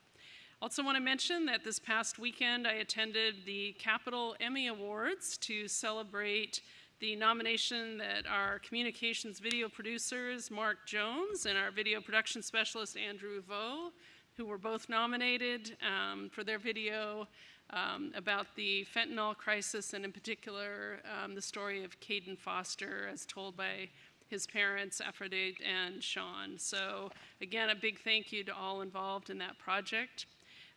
Since we met as well, I had an opportunity to speak at the Student Ambassador Convening for our Military Connected Youth at George Mason University. We had more than 75 student ambassadors representing 15 different schools, and spent the day working on strategies and skills to be a warm and welcoming school for our military connected youth. And then this week had an opportunity to attend the Northern Virginia Technology Council meeting, and am now on their board of directors. And we had an opportunity to listen to Senator Mark Warner talk about, in particular, AI and cyber topics. So a lot of interesting conversations going on in our community at this time. So thank you, Mr. Frisch. Thank you, thank you, Dr. Reed. Agenda item 9, consent agenda. Our adopted rules of parliamentary procedure, Robert's Rules, provide for a consent agenda listing several items for approval of the board by a single motion. Many items listed have gone through board review, and documentation has been provided to all board members and the public in advance. Items may be removed from the consent agenda at the request of any board member prior to the meeting. The consent agenda items are on the screen. Is there an objection to approving the consent agenda? Seeing none, the consent agenda is approved. Agenda item 10, new business. The following are new business agenda items. There will not be a vote on these items this evening, but action is scheduled for a future meeting. Agenda item 11, board committee reports. Governance Committee Chair, Ms. Sizemore Heiser, do you have an update? I do, thank you. I'm very proud and happy to announce that the Governance Committee has finalized our draft of Policy 8130, the boundary policy, and brought it forward to a work session this week with the board. I just wanted to thank my colleagues on the Governance Committee, Ms. Anderson, Mr. Moon, and Mr. McDaniel for all of your hard work, as well as all of the colleagues who came to the Governance Committee meetings and provided their input, and the ones who provided input on one-on-one calls in between. I think we have a strong policy, and I think the policy, a couple things that I'm particularly proud of with the policy is that we streamlined the criteria for which we use when determining boundaries. We added a cyclical review, and we significantly strengthened both the board oversight by requiring a board vote for any permanent boundary changes, and significantly strengthened the public engagement requirements before, during, and after any boundary changes are proposed. So I think we came out overall as a very strong policy and an improvement to what was there before, and I look forward to the next steps. I want to thank the community who's been interested in what we've been doing and their feedback as well, because we are here at the end of the day to represent the community, and their voices are important to hear. So I appreciate their time and effort, and I just want to thank my colleagues. The draft of what we have so far is on new business. Based on what we may get feedback coming out of the work session, we may have a few tweaks to it, but so far I don't think there's really many tweaks that'll happen, and it'll be posted again before we get to the board vote, which I know will be up to you, Mr. Chair, to schedule. But I do want to thank my colleagues for, one, allowing for a cyclical review that will make sure that we are really efficiently and effectively using our resources, and strengthening public engagement, and strengthening the role of the board. So that's the biggest update. Now we're excited to move on. The next thing we're looking at is grading policy. Thank you so much. Public Engagement Committee Chair, Ms. Anderson, do you have anything to report? Well, we have big news tonight, but no, we are finished with most of what we'd been working on this spring. But the cool part is that now we get to talk more about how we're actually going to implement the operating manual and make sure that all of our committee members know. So that's what we've been working on since then. So we're excited to keep going. Thank you. Successful Children and Youth Policy Team Liaisons, Dr. Anderson and Ms. St. John Cunning, do you have anything to report? Well, just to report that we had our final meeting, it feels like 1,000 years ago, but I'm sure it was just probably 2-3 weeks ago, right before the graduation session. And there's some exciting work that will be coming out of SCIP in order to better arrange our work, and particularly in early childhood. I know that's a huge area of importance, but there's nothing current. We just wrapped up with the end of the year reports and looking forward to next year's work if she and I are still serving on this committee.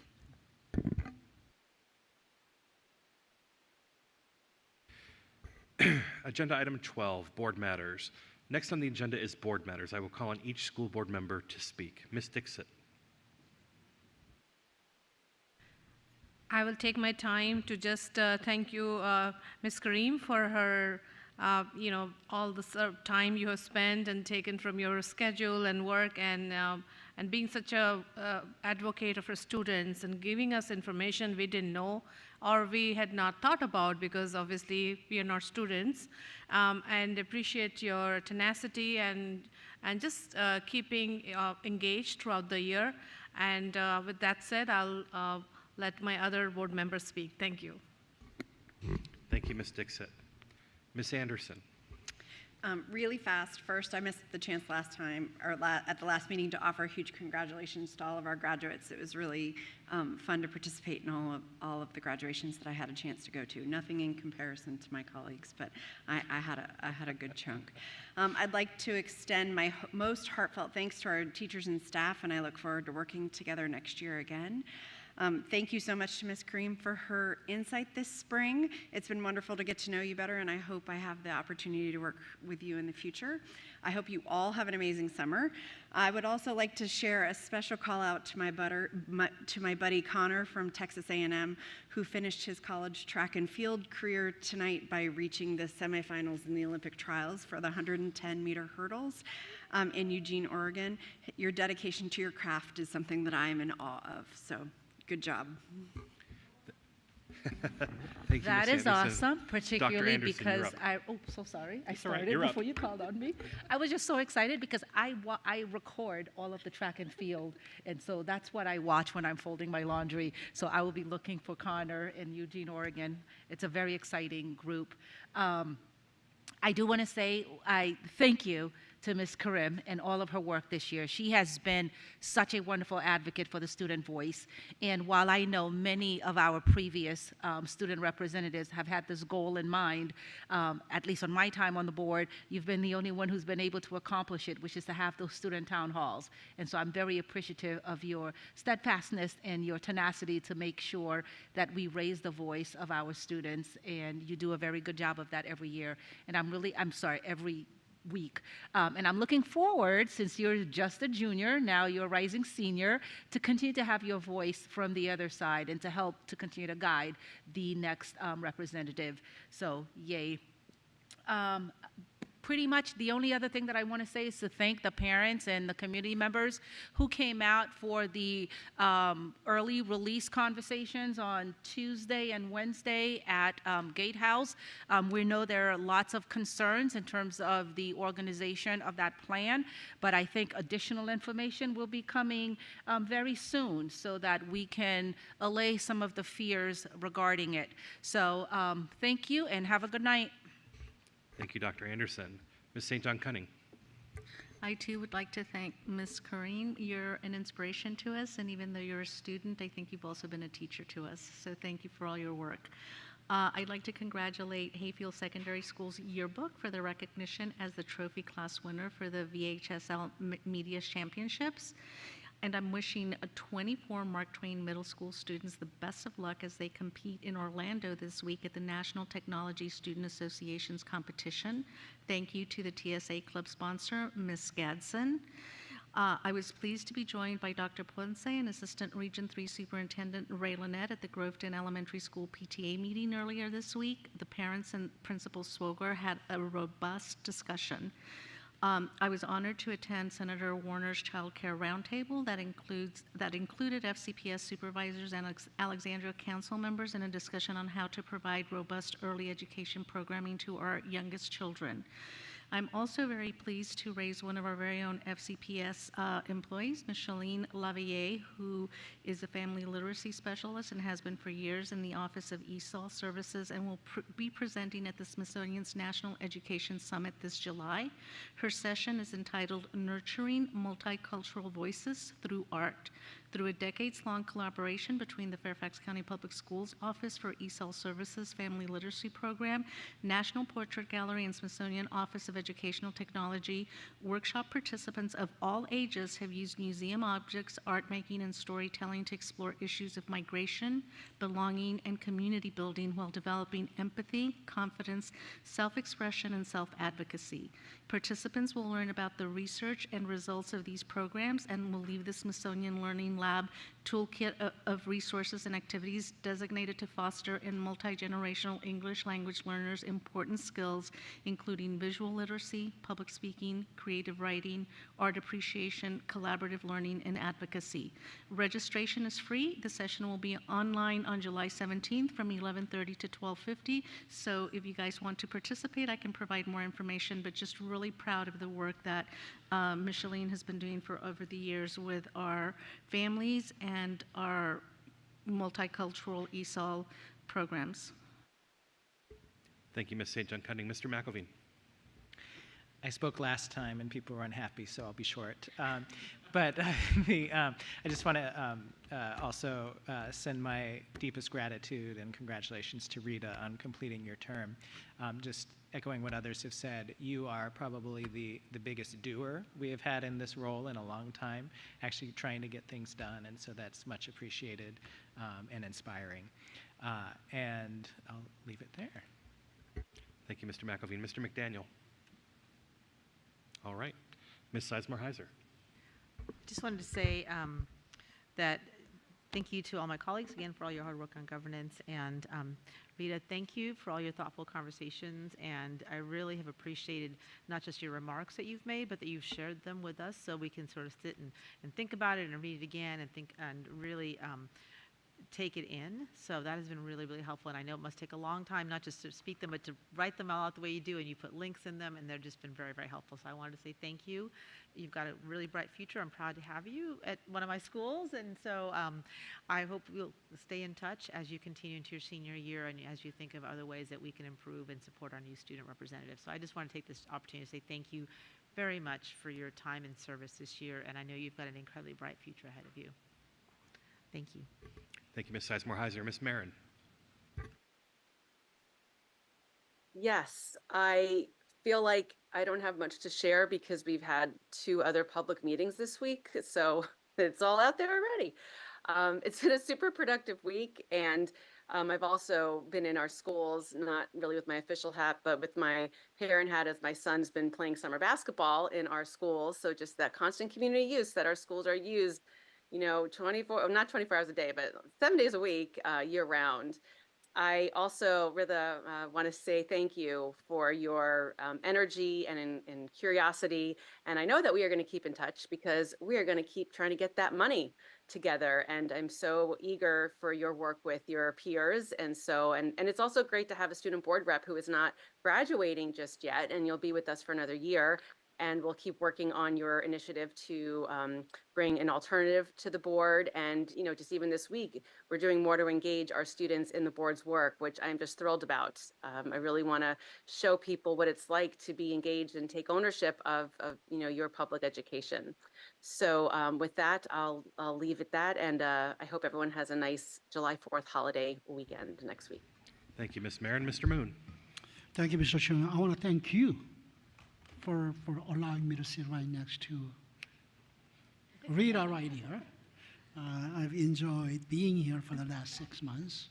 You know, usually the oldest board member get to sit right next to the youngest, the brightest, you know, board member. With that said, I think you are 22nd school board representative that I had worked with, and all these student representatives, they work hard.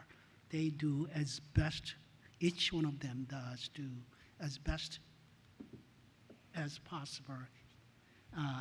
However, you've been very, you know, compared to others, you've been more consistent And your attendance at these meetings even surpassing most of the school board members. I don't even remember a single meeting you ever missed. And you are welcome to come back, you know that. Every time you return to us, you will be recognized as a former school board representative. And I wish you the best. I know that you'll be coming back at the next meeting, so this is not really goodbye, but I'll see you in 2 weeks from now. Thank you, Mr. Moon. I will take my turn.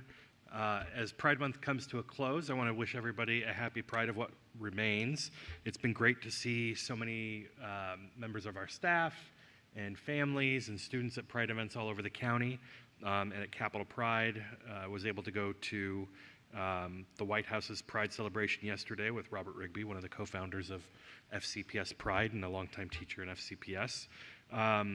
Also, since our last meeting, was able to attend the Summer Equity Conference, which was fantastic. And now, Ms. Kareem, let me tell you exactly the kind of email you want to get from the student representative. It's short, it's to the point, and it says, Mr. Frisch, I'd like to talk about JLARC with you. Let me tell you how exciting it is when a student is saying, I want to talk about how I can get $568.7 million more for the schools in Fairfax County. Because Ms. Kareem's interest is not just in what's right in front of her with the tasks of the student representative. She's looking ahead and thinking, how can I play a part in this struggle to get Fairfax County Public Schools just to get the average amount that other schools get from their state governments. And so I can't wait to see all you do to, as Ms. Marin says, help get the money and continue your advocacy. You've talked about working with people across the Commonwealth, and I think that is just so exciting. And you know, it's hard to remind myself that you are not leaving us to go to college because of how composed and professional you are. I can only imagine how much more composed and professional you will be when you get there. So thank you very much. We expect to see you here from time to time. You are always welcome, and as Mr. Moon said, we will be sure to say hello from the dais when you do come. We're counting on you and your fellow students for the future. So with that, we are in recess and we will be returning to closed meeting, I promise, briefly. It is 9:31. We'll be back soon.